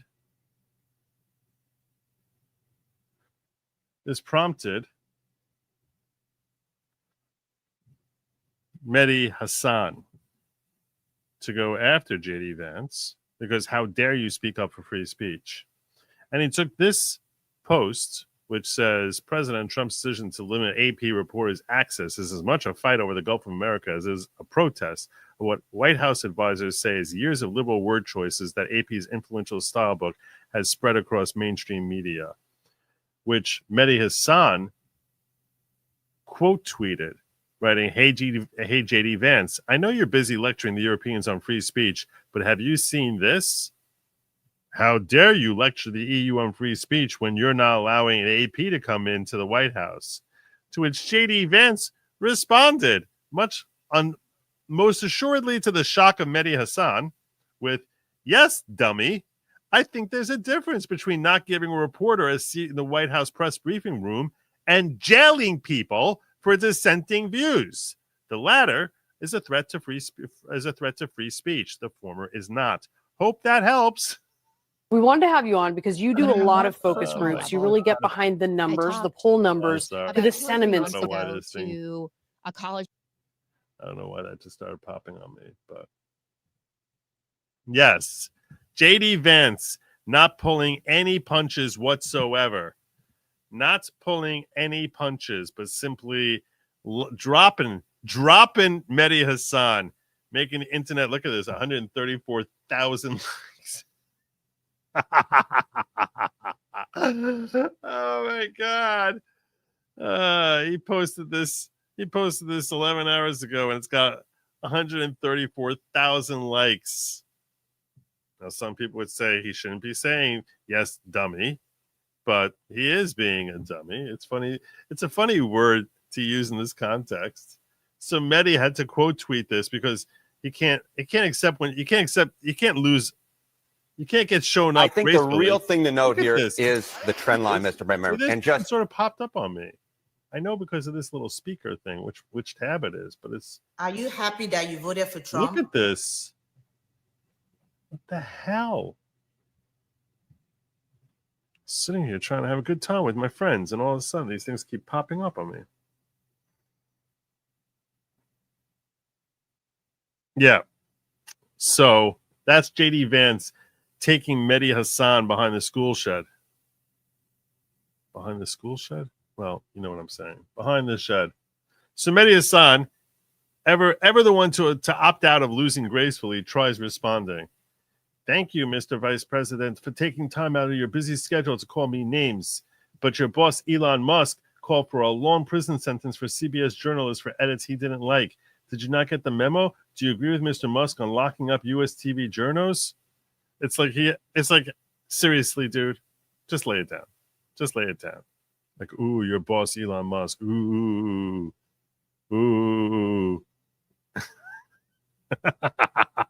Oh my God. Yeah. 1.9 million views. This is take the L. Sometimes you just take the L. Just take the L. That's pathetic. So that was sad. That was sad. Hell Leader 649 watching on X. Nice. Nice. It will take all of us to make Doge a verb. That's a great point. We're all going to have to work together on this to make sure that Doge becomes a verb. I do think that will happen, though.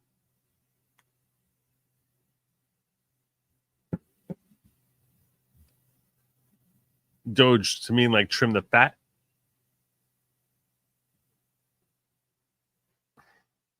So you asked me if I'm going to talk about what Elon said on Social Security. Now I got to find what you're talking about here. Let me see what you're talking about.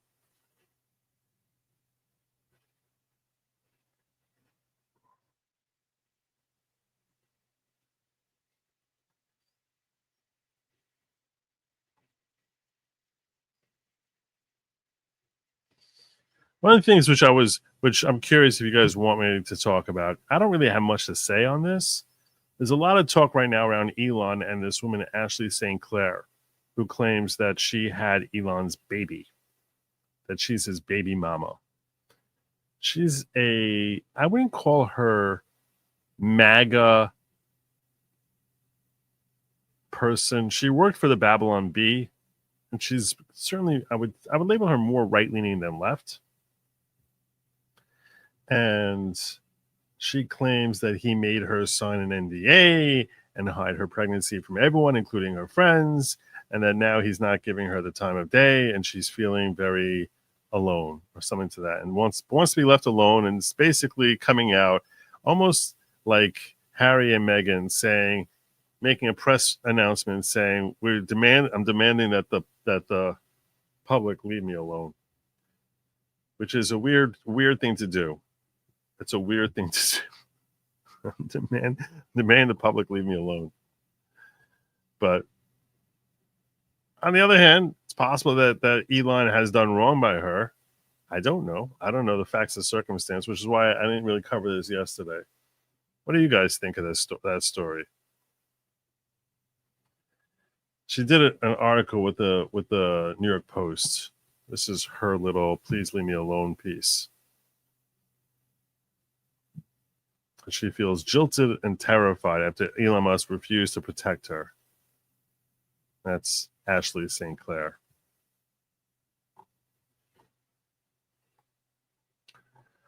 So, I don't know what to do with this. I also don't know what to do with this stupid pop-up. One pop-up after another.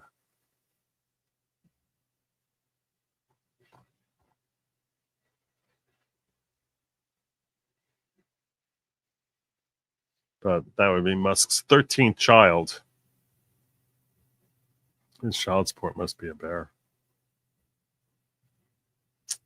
But he hasn't claimed parenthood. And I don't know, maybe it's his kid. Maybe it's not. Supposedly they were an item for a while.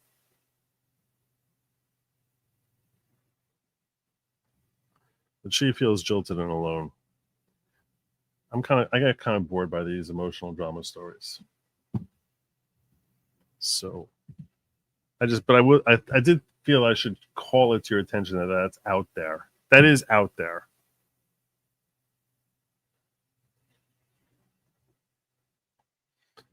And that's my thinking. Like, I don't think people really care about this. Let me see if I can find that Elon post before I get into the court issues. Let me see if I can find that Elon post about Social Security.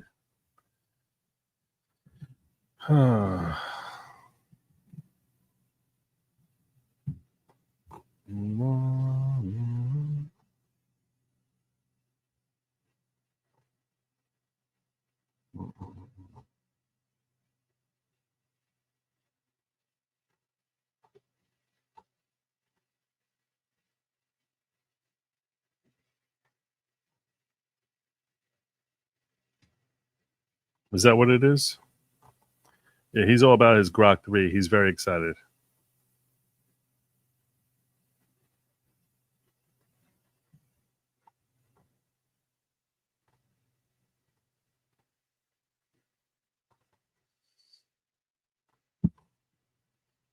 Let's go through this a little faster.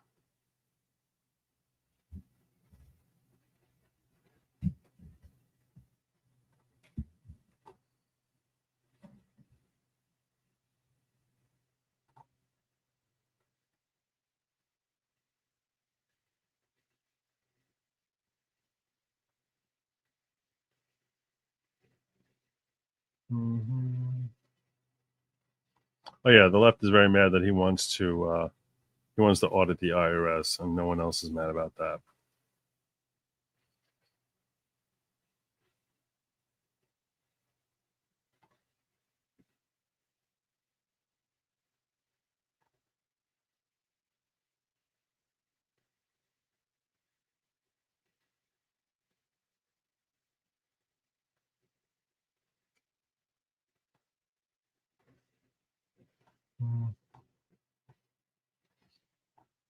What do you want me to find here? You can't ask me to find something in the middle of the show. I guess you can.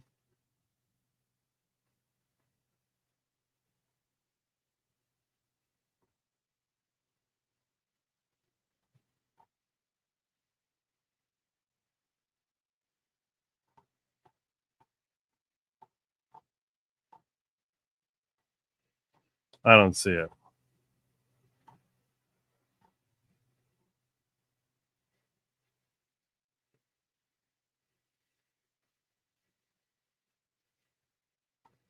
This is a good time for us to break into legal, how the left is failing in court today. Quickly, we have some breaking news now, and this would appear to be another legal victory for the president and the person he's tasked with, the Department of Government Efficiency, DOGE, Elon Musk. A federal judge has just declined to issue an order halting Elon Musk and DOGE from accessing federal data and slashing personnel. Attorneys general from 14 states are attempting to stop Musk and DOGE from accessing data in 7 federal agencies and from firing or putting on leave employees in those agencies. U.S. District Court Judge Chutkan just refused to issue a ruling from the bench. So at that point, she has not halted Musk and DOGE from continuing their actions inside the 7 agencies at issue here. Just real quickly. Now, she's still technically, she hasn't issued a legal opinion yet about the TRO. And there still is a TRO, just so you can understand, the TRO is for the immediate measure, which this immediate measure has taken forever to get around to. She's supposed to be issuing a formal written opinion. If you read through what she says about this whole, what she said during the course of the entire conversation, it seems like she's leaning against issuing it.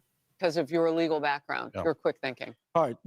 2 of the Supreme Court justices have subtly indicated that they would like to strike down the prevailing rule. It's not statutory. Those 2 being Thomas and Kavanaugh, in dicta in other decisions. They'd like to get rid of this rule that a single district court judge someplace in the country can issue a ruling that holds for the entire country. It's not what the founding fathers expected here, and it's been gamed. And, you know, the right can do it too, so the left shouldn't be too quick to oppose that. Well, they will oppose it because they're very short-term thinking, and short-term is the next 4 years. They're going to want to do it every day. So they will be opposing it. But, so that's Judge Chutkan. Judge Chutkan refusing to issue a TRO, signaling that she's not so sure that they're going to necessarily win on this. Really what she said in her comments was that it doesn't seem like there's an emergency situation that warrants injunctive relief, because that's what injunctive relief is supposed to be used for. It's supposed to be used specifically for situations where if the judge doesn't act here and now, there's going to be some sort of calamity that's happening. And she just didn't find that here. She didn't see that in this particular situation.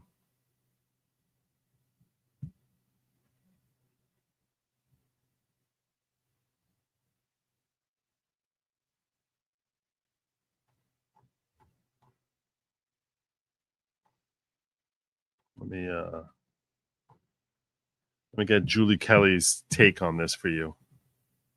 This was from an audio conference today that Judge Chutkan refused to rule on. So the nature of the TRO was designed to prohibit Musk from accessing or continuing to access any data systems and the information and code contained within those systems, including not limited systems containing sensitive and confidential agency and personal data. In terminating, furloughing, or otherwise placing on involuntary leave, whether paid or unpaid, any officers or employees of the federal government working within any of the departments and agencies identified above.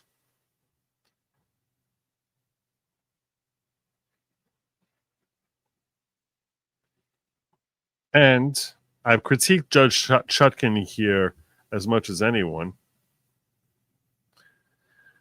But I will credit her for having in this, or when she's on display publicly, apparently she actually remembers how to be a judge, because a lot of this dialogue is what is the nature of a conversation that a judge is supposed to be having with attorneys when they're arguing the validity of a TRO. And I'll point that out as we go through the dialogue so you can better appreciate what is right and what is wrong and how she handles this. She's not perfect because she's Judge Chutkan, but she says TROs are extraordinary remedies.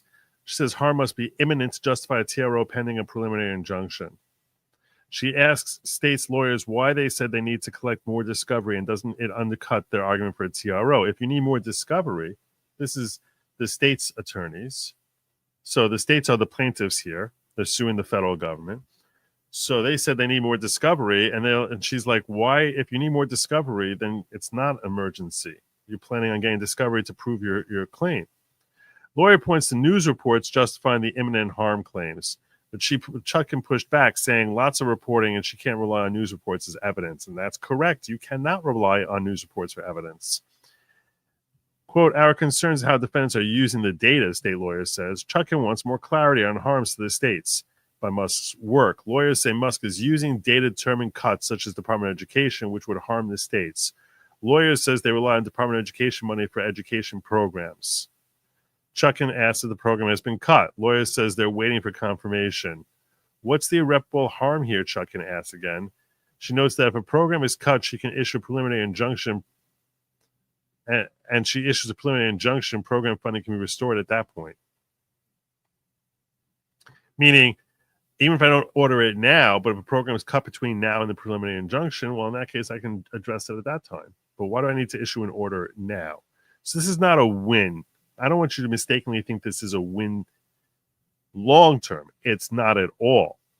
You have to listen carefully to the logic of the judge to appreciate the significance or relative immateriality of a particular win. You can label this a win today, but it is a short-term win. Chutkan says harm has to be so serious to justify a TRO. And for a TRO specifically, you need to have this imminent harm. It says claims are serious. She says that their claims are serious but doesn't demonstrate imminent harm. Chutkan says DOGE is not proceeding in an orderly and deliberate fashion, but a general fear this is going to happen is not enough for a TRO. I'm not seeing it so far. That's her saying she's not seeing a basis for the TRO. She notes that several of her colleagues have issued TROs. This case is not the same as those, Chutkan tells states lawyers. If I deny a TRO and put this on a preliminary injunction schedule, why can't you come back in a few days when these things actually start happening? This is prophylactic TRO, and that's not allowed. Prophylactic meaning it's to prevent some harm from potentially happening rather than a harm that will happen. So the lawyer points to tweets and memos as proof of imminent harm, and that cuts to federal programs that will impact states are coming soon. While Chutkan appears to agree that Musk's role may run afoul of the appointments clause, really?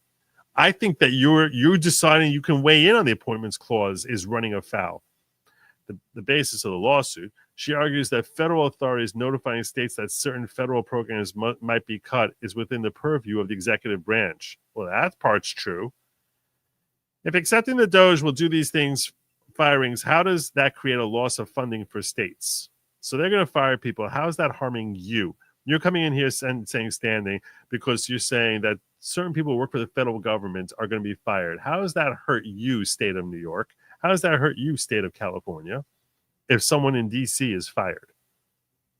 Chutkan also raises 2 other lawsuits by labor unions brought against DOGE in D.C. Wouldn't that bring the relief you seek if you're worried about people being fired? Judge Bates denied the TRO request related to DOGE pending preliminary injunction. Another case is now before Judge Chris Cooper. Then she turned to the DOJ lawyer. She said, there are reports that thousands of government employees received termination letters on Friday. Is that true? And he said, I don't. The lawyer said, I don't know. She said, the firing of thousands of federal employees is not a small common thing, and you don't know about it? How is this part of your concern? Trump can fire an entire agency if he wanted to. This is where she's off her rocker. This is like stupid question. Why is that relevant?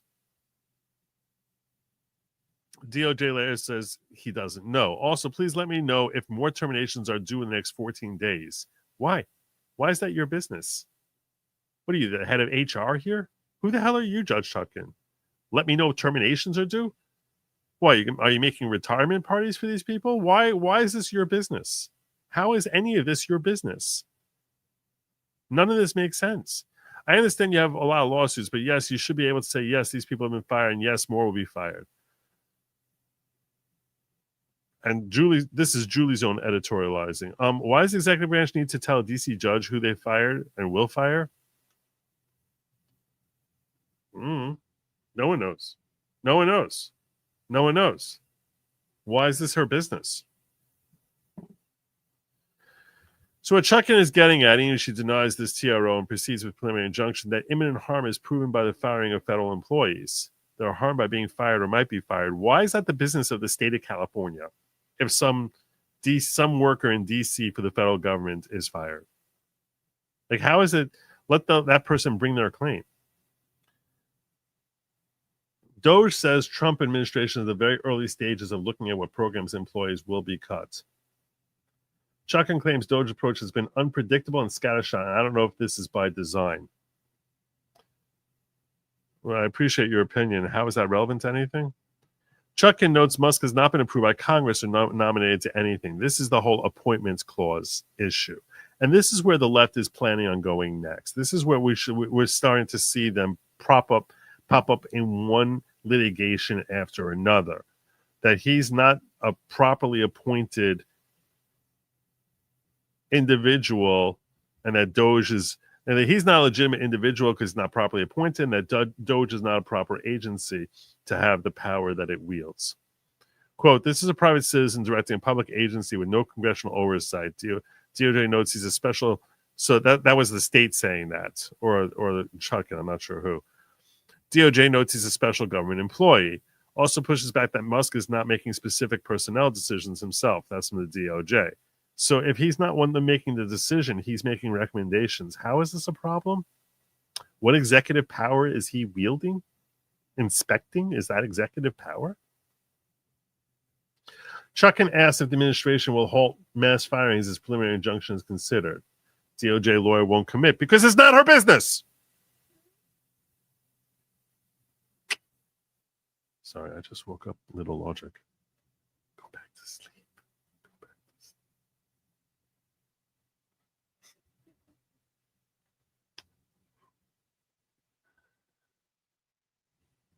DOJ lawyer notes that firing is a legal instrument, that someone is responsible for firings. That's not what Musk is doing.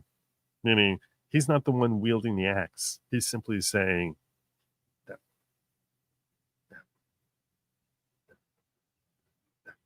And then someone else has to approve it who actually has the authority. Chutkan asked state's lawyer, has the court ever entered a TRO to an appointment clause violation? Lawyer doesn't know. Chuckin says she can't find one. Damn it. I need to find one. And the hearing concludes. Chuckin says she'll rule in TRO and issue further scheduling within 24 hours. So essentially, the blue states want Chuckin to prevent Musk and DOGE from accessing federal data to make recommendations related to firings, program cutbacks. The states claim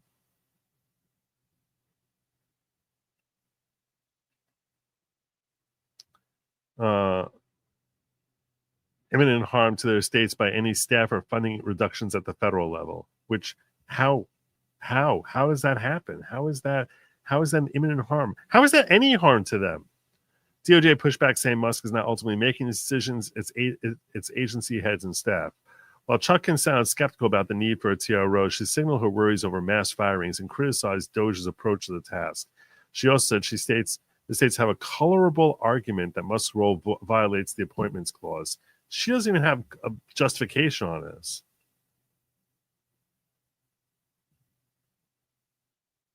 Elon posted 11 hours ago, over 20 million people, over 100 are collecting Social Security. Really?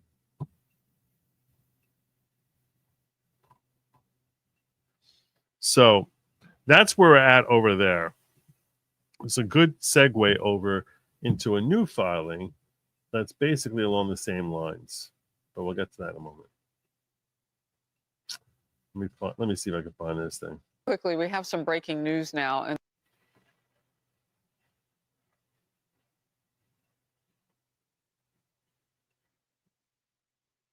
oh, it was the next thing was the next one I was up to here. Bruh, if I wanted to rummage through random personal crap, I could have done that at PayPal. Hello? Having tens of millions of people marked in Social Security as alive when they're definitely dead is a huge problem, obviously. Some of these people would have been alive before America existed as a country. Think about it for a second.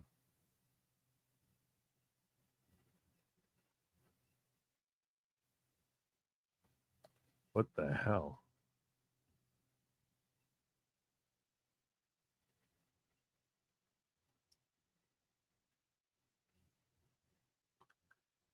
A million people between 150 and 159?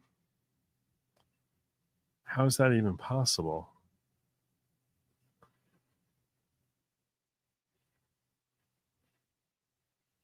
Let's just start with all the people who are 100 and, there are not 3 million people over 110 in this country.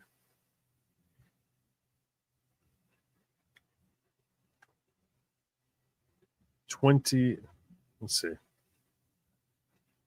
It's 100. This is 1.5 million. This is 5 million. This is basically 9 million, 12 million. 9 million, 16 million. Yeah, it is 20 million. 20 million people over 100. Yeah, I know it's fraud. I know it's fraud. Wow. George Washington. Happy President's Day, George. This is pretty astonishing. You sort of want to know, okay, what is your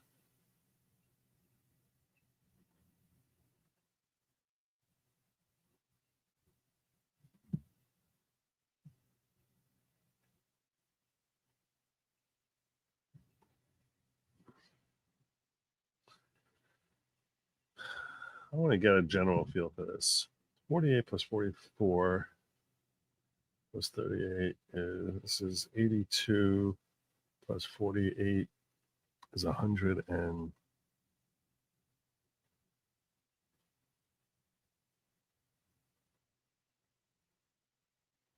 130 182 million 182 million plus 90 is 274 300 and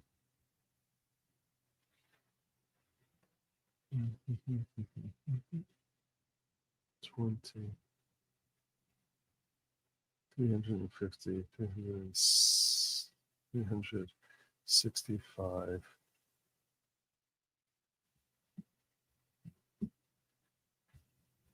371 million. And another 20 million. How do you have 390 million people here?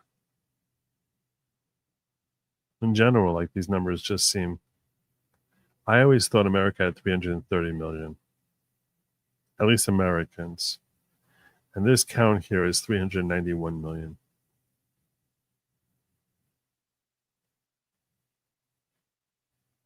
By my math.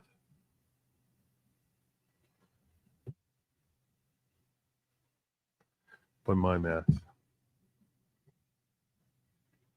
We'll do that math again.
Plus 33.4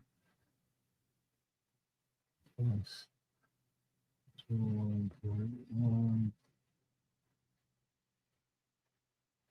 plus 4.7 plus 7 plus 1 plus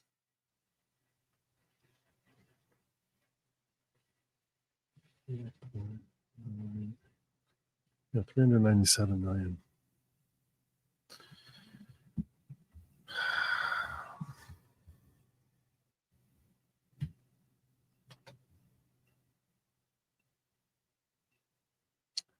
$397 million.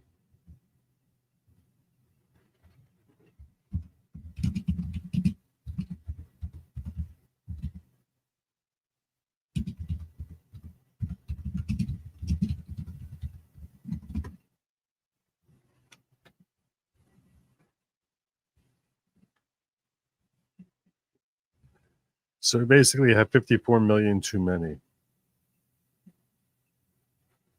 That right there is a problem.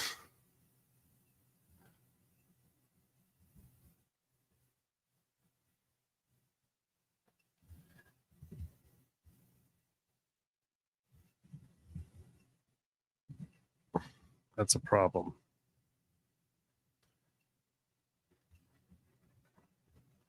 Don't take away all those voters and legal Social Security cards. Note did not say that all were getting benefits. Oh, I know. The children are not getting benefits. Children are not getting benefits. Most of them are. Most of that 397 million are not getting benefits. But you do have to question the 20 million over 100.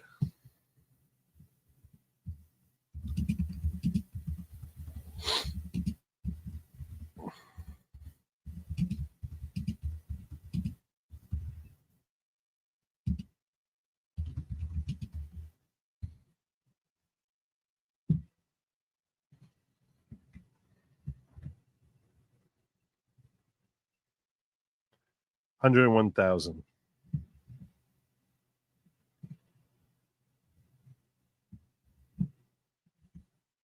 $101,000 Americans over 100.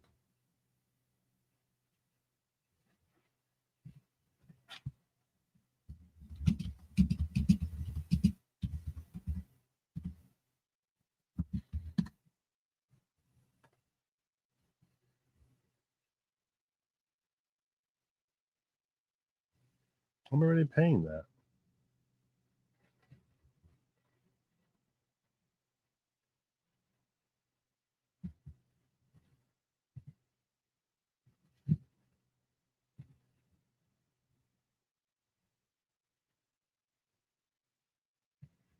I don't know what's happening here. I'm feeling shortchanged. My grok is old.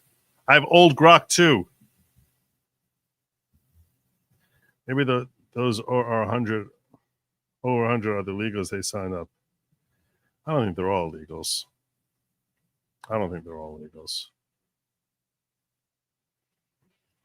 I'm curious how many legal. Best estimate on how many illegal aliens in the country. So what Grok 2 tells me. Inferior Grok 2.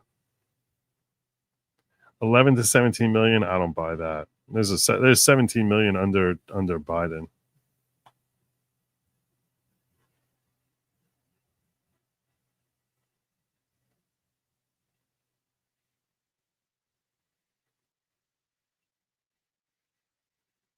That's a lot more than 11 million. It's a lot more than 17 million. All right.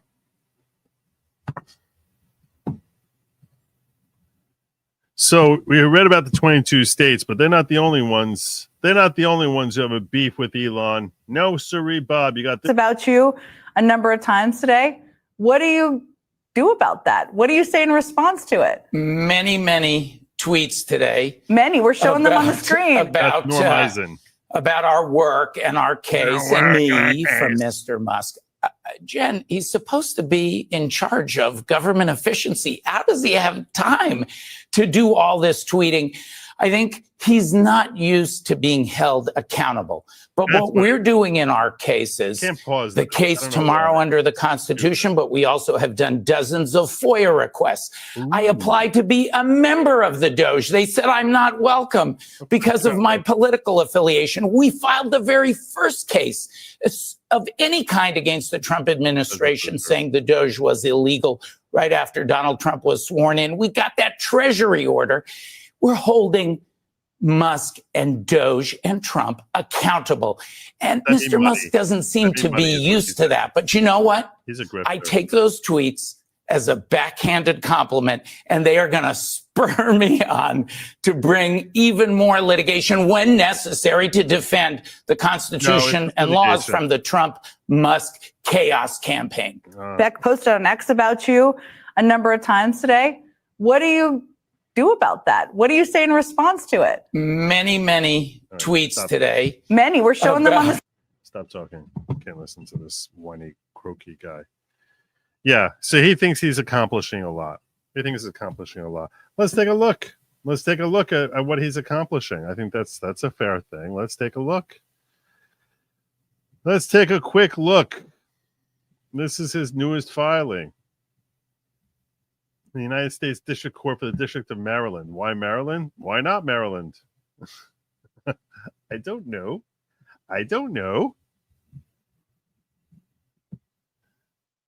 Why Maryland? Why not Maryland? Who's the plaintiffs? That's the first thing we start with. Jane and John Doe 1 through 26. They're the ones who are going to save democracy. We're going to save democracy with Jane and John Doe 1 through 26. These are brave souls who apparently are unwilling to put their names down. That's a weird start. I'm just gonna get this out. Okay. That's a very weird start. The only time you're supposed to put Jane and John Doe in a complaint is when you don't know who may be affected. Case in point. Usually they're defendants, not plaintiffs. Because you say, oh, I want to evict these people who have a lease, and I want this eviction to affect anyone else who's living there. And there are certain people whose names I don't know. So I'm just going to randomly say Jane and John Doe 1 through 10 who may be living in the unit. And that way, those are names to be learned later if there are people living there whose names I don't know. Right? That's where you use Jane and John Doe, not as a plaintiff. You're supposed to know who your client is when you file a complaint. But let's see their explanation for that. Plaintiffs are filing a motion to waive the requirement under local rule 102.28 to provide their address and to permit plaintiffs to proceed under pseudonyms.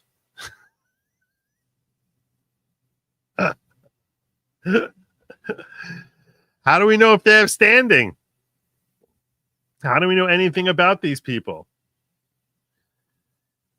I'm going to try. Should I read this in Norm Eisen voice? Defendant Elon Musk has an office in the White House, no supervising official, and a team of individuals with wide-ranging government access whom he directs. Okay. Defendant Musk was the driving force behind the creation of DOGE and acts as de facto DOGE administrator. Okay. Despite the lack of any formal announcement by President Donald Trump, no, he did make an announcement, or any public process affiliated with the selection of that position. Why would you need a public process? In his government role, defendant Musk exercised an extraordinary amount of power. Indeed, the scope and reach of his executive authority appears unprecedented in U.S. history. Really? His power includes at least the authority to cease the payment of congressionally approved funds. Nope.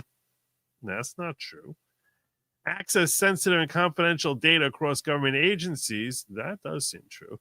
Cut off systems access to federal employees and contractors at will. Nope. He directs people to do that, and people who have the authority to do it. And take over and dismantle entire independent federal agencies, only at his recommendation. He's an advisor. Recent weeks demonstrate defendant Musk follows a predictable and reckless. It can't be both predictable and reckless. You see, reckless means you don't know where he's going. That's kind of the whole thing. Predictable means you know exactly what's going to happen. Slash and burn pattern. Identify a federal program target, often relying on information posted on his privately owned social media platform X to pick them. Attempt to install his DOGE team, which largely consists of former employees from across a variety of defendant Musk's businesses within the agency or agencies that administer those programs. Attempt to gain access to the agency's core operating systems, often demanding access that is forbidden by privacy and security laws for individuals who have no clearance to access that information. Here's the thing about clearance, and he's going to talk a lot about clearance. Here's the thing that he seems to ignore. See, when it comes to confidential and secretive information, pursuant to an EO that was written by Obama, President has authority, which really he should have anyway, to pretty much grant classification security at will. And if he wants to give Elon Musk security, he wants to give him clearance, that's his call. Yeah, he can do that. He can do that because he's the commander-in-chief and the chief of the executive branch. So he kind of has that discretion. He very clearly has given that discretion to Elon. Just because he's the richest man in the world and that owns lots of companies and has influence, that doesn't change the fact that Trump certainly seems to have granted him a great deal of security clearance. And no, he doesn't need to be appointed to have that security clearance. If resistance is... The appointment is for someone who has actual power, and Elon hasn't exercised power. All he's been doing is reviewing, and that gets your panties in a whole big nasty bunch. They're all twisted like sweaty panties that Norm Eisen is wearing here. Very, very uncomfortable. He's very, very unsettled. You can hear it in his voice. He's very, very unsettled. If resistance is met by duly appointed officers or regular staff, threaten and or ensure that any personnel roadblocks are placed on leave or otherwise removed. Yeah, because you're defying the will of the chief of the executive branch when you do that. That's the problem with that. You see, that's the problem right there with that. Use agency's internal technology information systems, again, without proper legal authorization. No, you're wrong on that. He's got the proper legal authorization because Trump has given it to him. to identify personnel for termination and contracts for freezing. Basically, I'm really mad that Trump is using a guy I don't like to effectuate his policy. That's what this entire complaint is. Filed by Jane Doe 1 through 26. And then begin dismantling the agency from within by severely disrupting or crippling operations. Yep. But he's not the one doing it. That's the problem you have here. And that's why you don't need to have an appointment. That's why it's ridiculous that Judge Chutkan is even discussing that. But Judge Chutkan ventures into areas that she has no business sticking her little stubby nose. Because, frankly, she's asking questions about mass firings, and that's not her business either. That's the discretion of the president.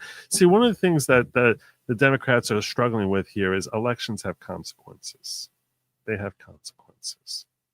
And the consequences of President Trump winning that election in November is that he gets to decide how he wants to run his executive branch. He gets to decide who's going to have security clearance. He gets to decide who gets hired and who gets fired. That's part of the whole deal here. And they're really struggling with that. The struggle is very real. Post about his actions either on his personal X or the official DOGE X account, or both.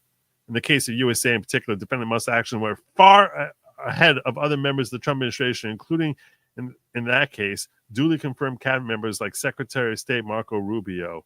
So, it's clear how the duties defendant Musk and DOGE team he directs have performed this far, and the new duties he's now undertaking, such as starting to dismantle the Department of Education, represent the performance of significant governmental duties. He is doing an audit. That's what he's doing. You can cite Buckley versus Vallejo and the appointments clause that's referenced therein. We should probably pull up Buckley versus Vallejo just so you have a better understanding as to how out of bounds Norm Eisen is. Because in order to qualify as someone who needs to be appointed,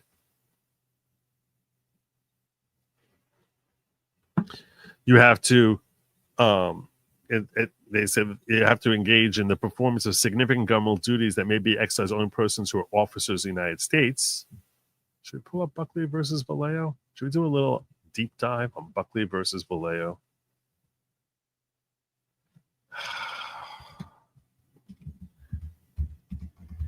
It's probably more interesting than this stupid complaint.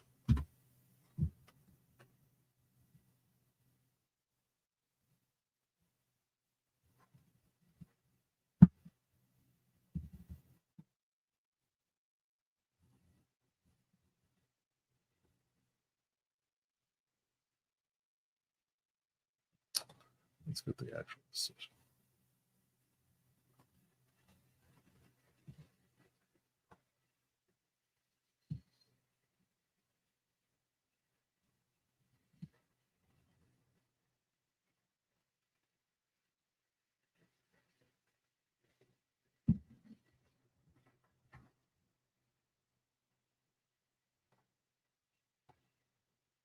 So that's what I thought it was about campaigns.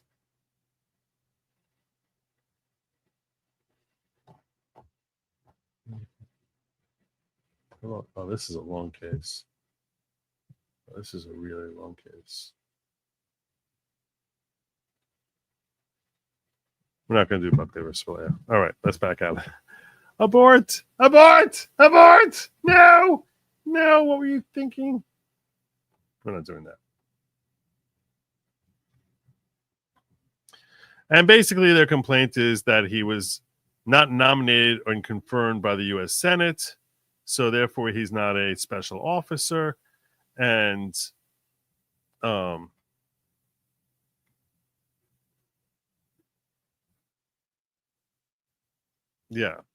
the problem you have here is that Musk, whose role Trump has purposefully left very vague as a special government employee, very vague, purposefully vague. And at some juncture, he may be compelled by the court to define it a little bit more finely. But this entire complaint filed by by Jane and John Doe 1 through 26. Let's take a quick look at who the plaintiffs are here. Okay, plaintiffs Jane and John Doe 1 through 26 are current and former employees or contractors of the U.S. Agency for International Development. They're part of USAID. So you think that some Yahoo who works for USAID has standing to, and they go through each of them. One of them coordinates humanitarian assistance.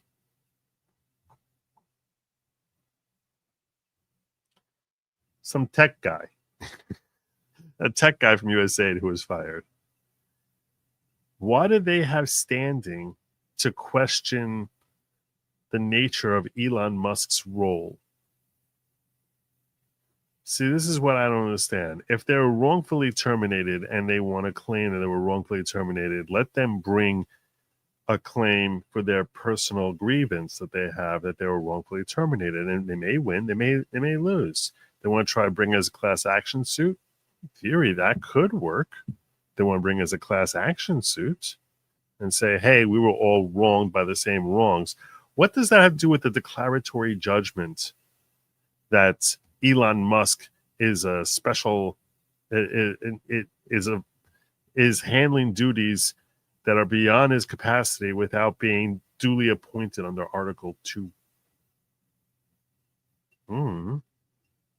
In other words, let's say you work for USAID. You were fired. You're like, this whole thing stinks. I'm not allowed to be fired. So that it's the fact that you're fired you're complaining about. Who's the one who fired you? Was it Elon who fired you? Did you get a little email from Elon saying, dear Schmucko, you've been fired? No, that's not what happened. And you know that's not what happened. Which is why I'm telling you now, this entire complaint, and Norm Eisen is a grift. He wants people who are enraged with Trump derangement to send him money by saying, I'm fighting to stop Trump and Elon. This is this is leftist grifting, because he's sitting here trying to bring in these no-name people, and I mean that both figuratively and literally, because they refuse to give their names. So they have these no-name people coming in here saying that we're going to basically stop Trump from being able to assign duties.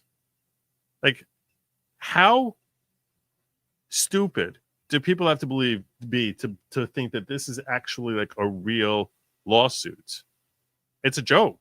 It's a joke. I guess if you're Jen Psaki stupid, then you feel like, this is it. The walls are closing in. We got him now, boys. The walls are closing in. This is it. This is pathetic.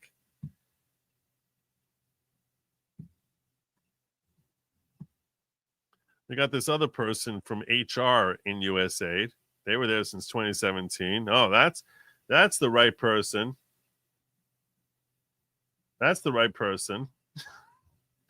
And they literally go person by person. That's like half of this complaint is just identifying who these idiots are.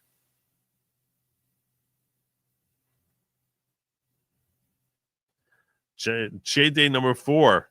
It's really Jane Doe number 4 who's going to really nail it down, because they've been dedicated over 10 years of their life in service to USAID. And as a result of defense illegal conduct, they were cut off from accessing their email and other systems.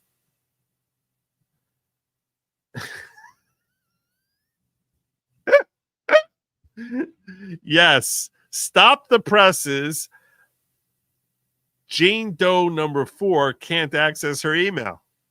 So get rid of Elon Musk. Now we need a declaratory judgment that Elon Musk has gone too far because Jane Doe number 4 can't access her email.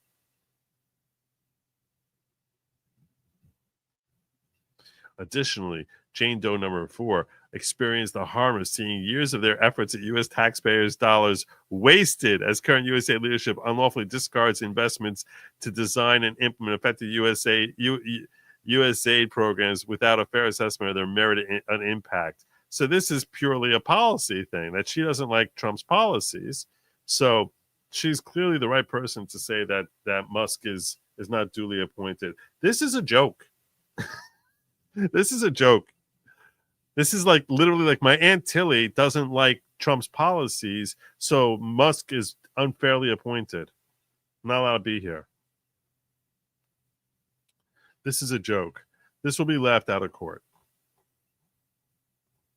This will be laughed out of court. Sorry, Aunt Tilly. Just FYI, some of the kids could very well be getting benefits. Disabled kids and kids of parents that died do legally get survivor benefits. All right. All right. Fair enough. I appreciate you correcting me on that.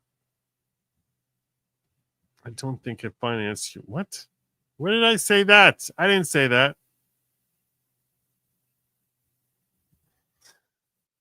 Man, in orange. I don't even recognize that color. God bless you. Thank you. Parent, appreciate commentary. Chaz PTSD for MSM abusing us. Also, that was a joke. I knew it was a joke. I wasn't upset.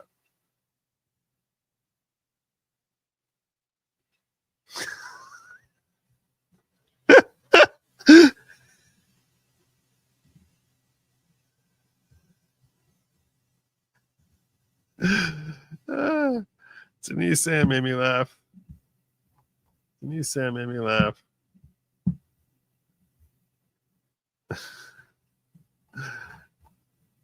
This is what Denise Sam shared on Rumble.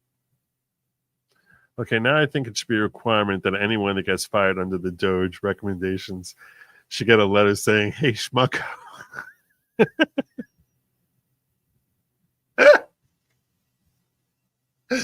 It should say that. "Hey, schmucko, you're fired." Hey, seriously, this is what they're claiming. It's the stupidest complaint in the world.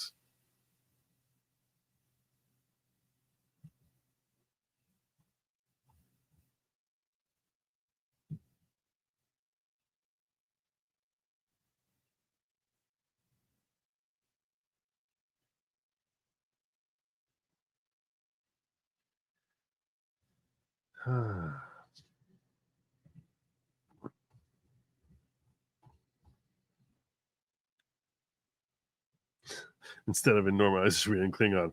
Grak mach du qua. Du lechke pam. Joe, it's pronounced Elon Musk. Apparently, the Leicester guy said so. I missed that. I missed that memo. Anyway, so the left is very frustrated. They're frustrated that apparently all the polling is from America is favoring Trump. Judge Chutkan is refusing to give him a TRO. I do think that Judge Chutkan at the preliminary injunction stage is going to say, now at this stage, I'm going to focus on the appointments, and I think that he's got too much power. She's probably going to be upheld by the D.C. Circuit Court because they're a bunch of cucks. And that's another reason that entire circuit should be folded up. Just make it part of the Fourth Circuit. They don't need their own circuit.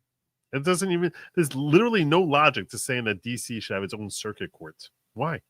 Why should they? I understand they're busy. What are they doing in the Fourth Circuit anyway? Where they got Virginia? There's nothing happening there. Let's fold them into the Fourth Circuit. Get rid of all those judges. That would be amazing if Trump did that. Told the judges they're fired. That would be funny. You're fired. I don't think he's going to do that, though.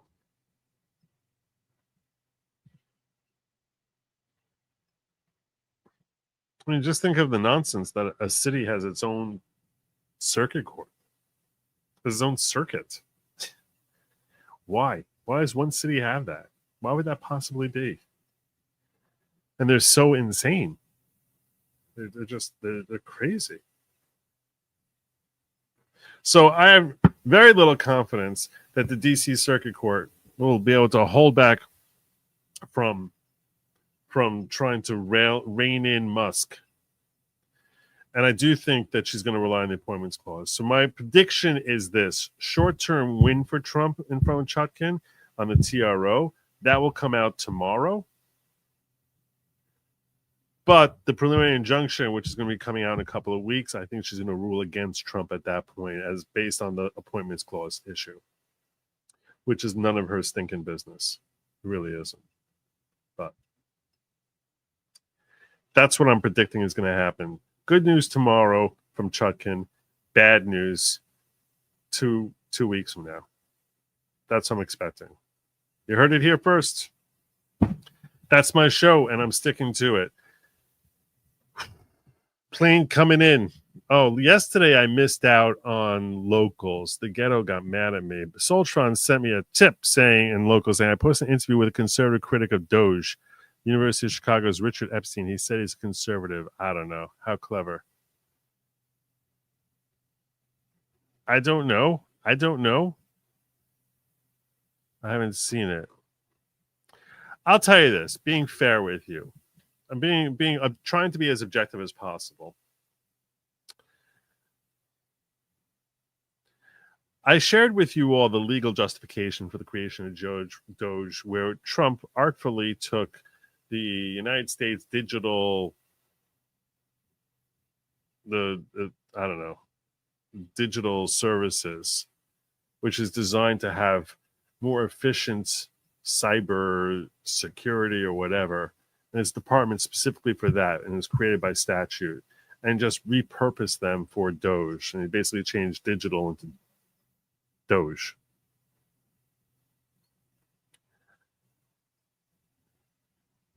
And basically he said the purpose of that was for efficiency, and now we're doing efficiency.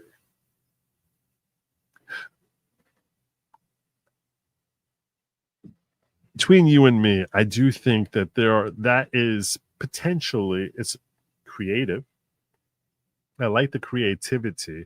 I don't know if it's long-term viable as far as being something that is really within his purview. Because as I explained to my brother when he showed me that he had done that, and I was like, yeah, I covered that on my show a couple of weeks ago. You need to pay more attention. You can't miss it. You can't miss an episode.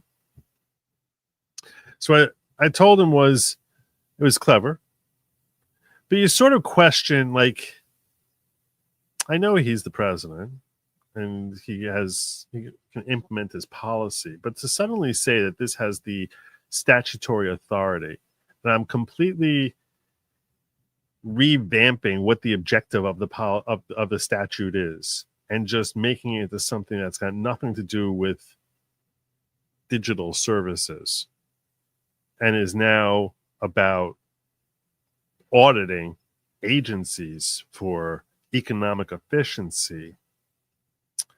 Like, at what point do you say that's really not at all related? And I understand they're both about efficiency, but being fair, okay? Being fair. What was the analogy I gave him? I came up with one that I thought was a good one. I think I gave him an analogy. I sort of questioned, and I can see a reasonable judge, a fair, good faith legal assessment, having some concerns with just relabeling it whatever he wants to relabel it.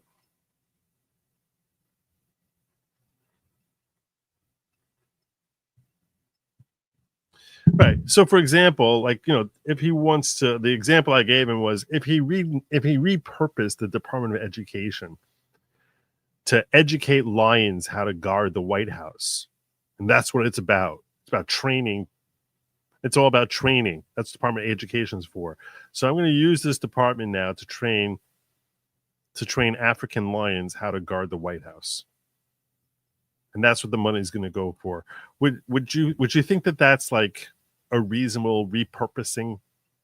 There's got to be some sort of limits there to like a reasonable interpretation of the text of the statutes.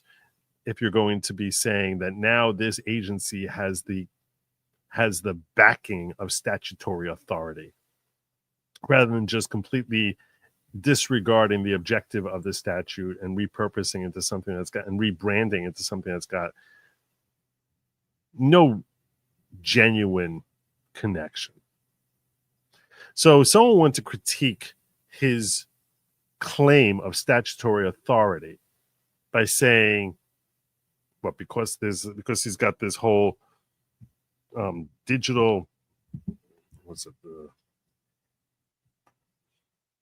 the USDS,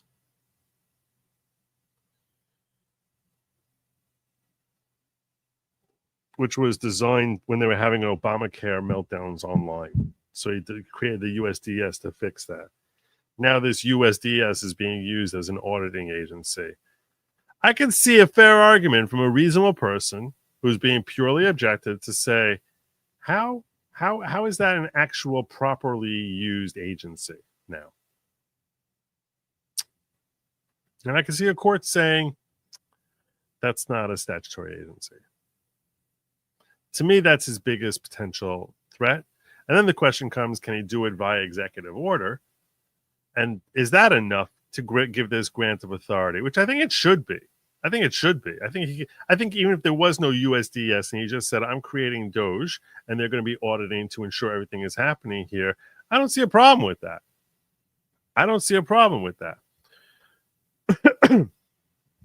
But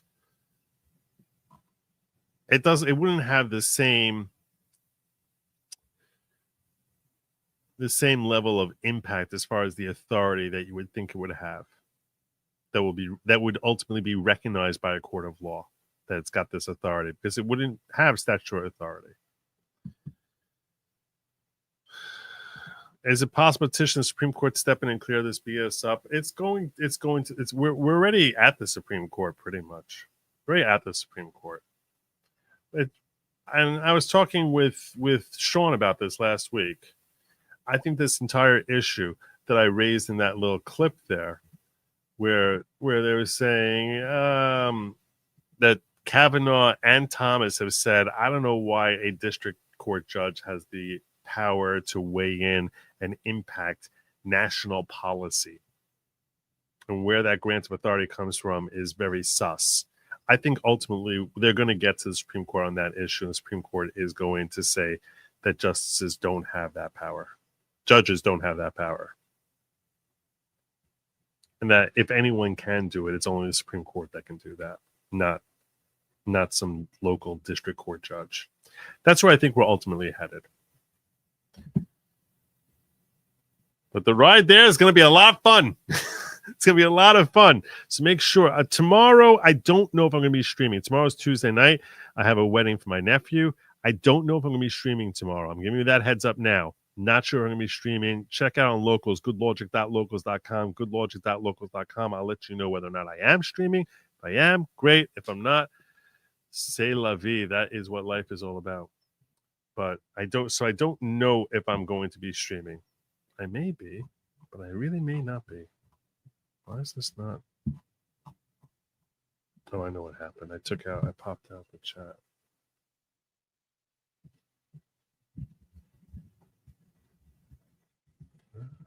I was just doing my little glance around to make sure I didn't miss anything here in the ghetto.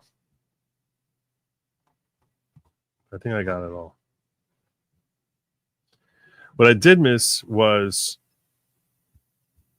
Denise Sands said, this isn't biblical times. How the hell are people over 130 years old collecting Social Security checks? Heck, even people over 115. I think the oldest I ever heard of was 108. This is crazy. You're right. It's crazy. I don't know what to tell you, but I think it's coming to an end. I think those gravy train days are coming to an end.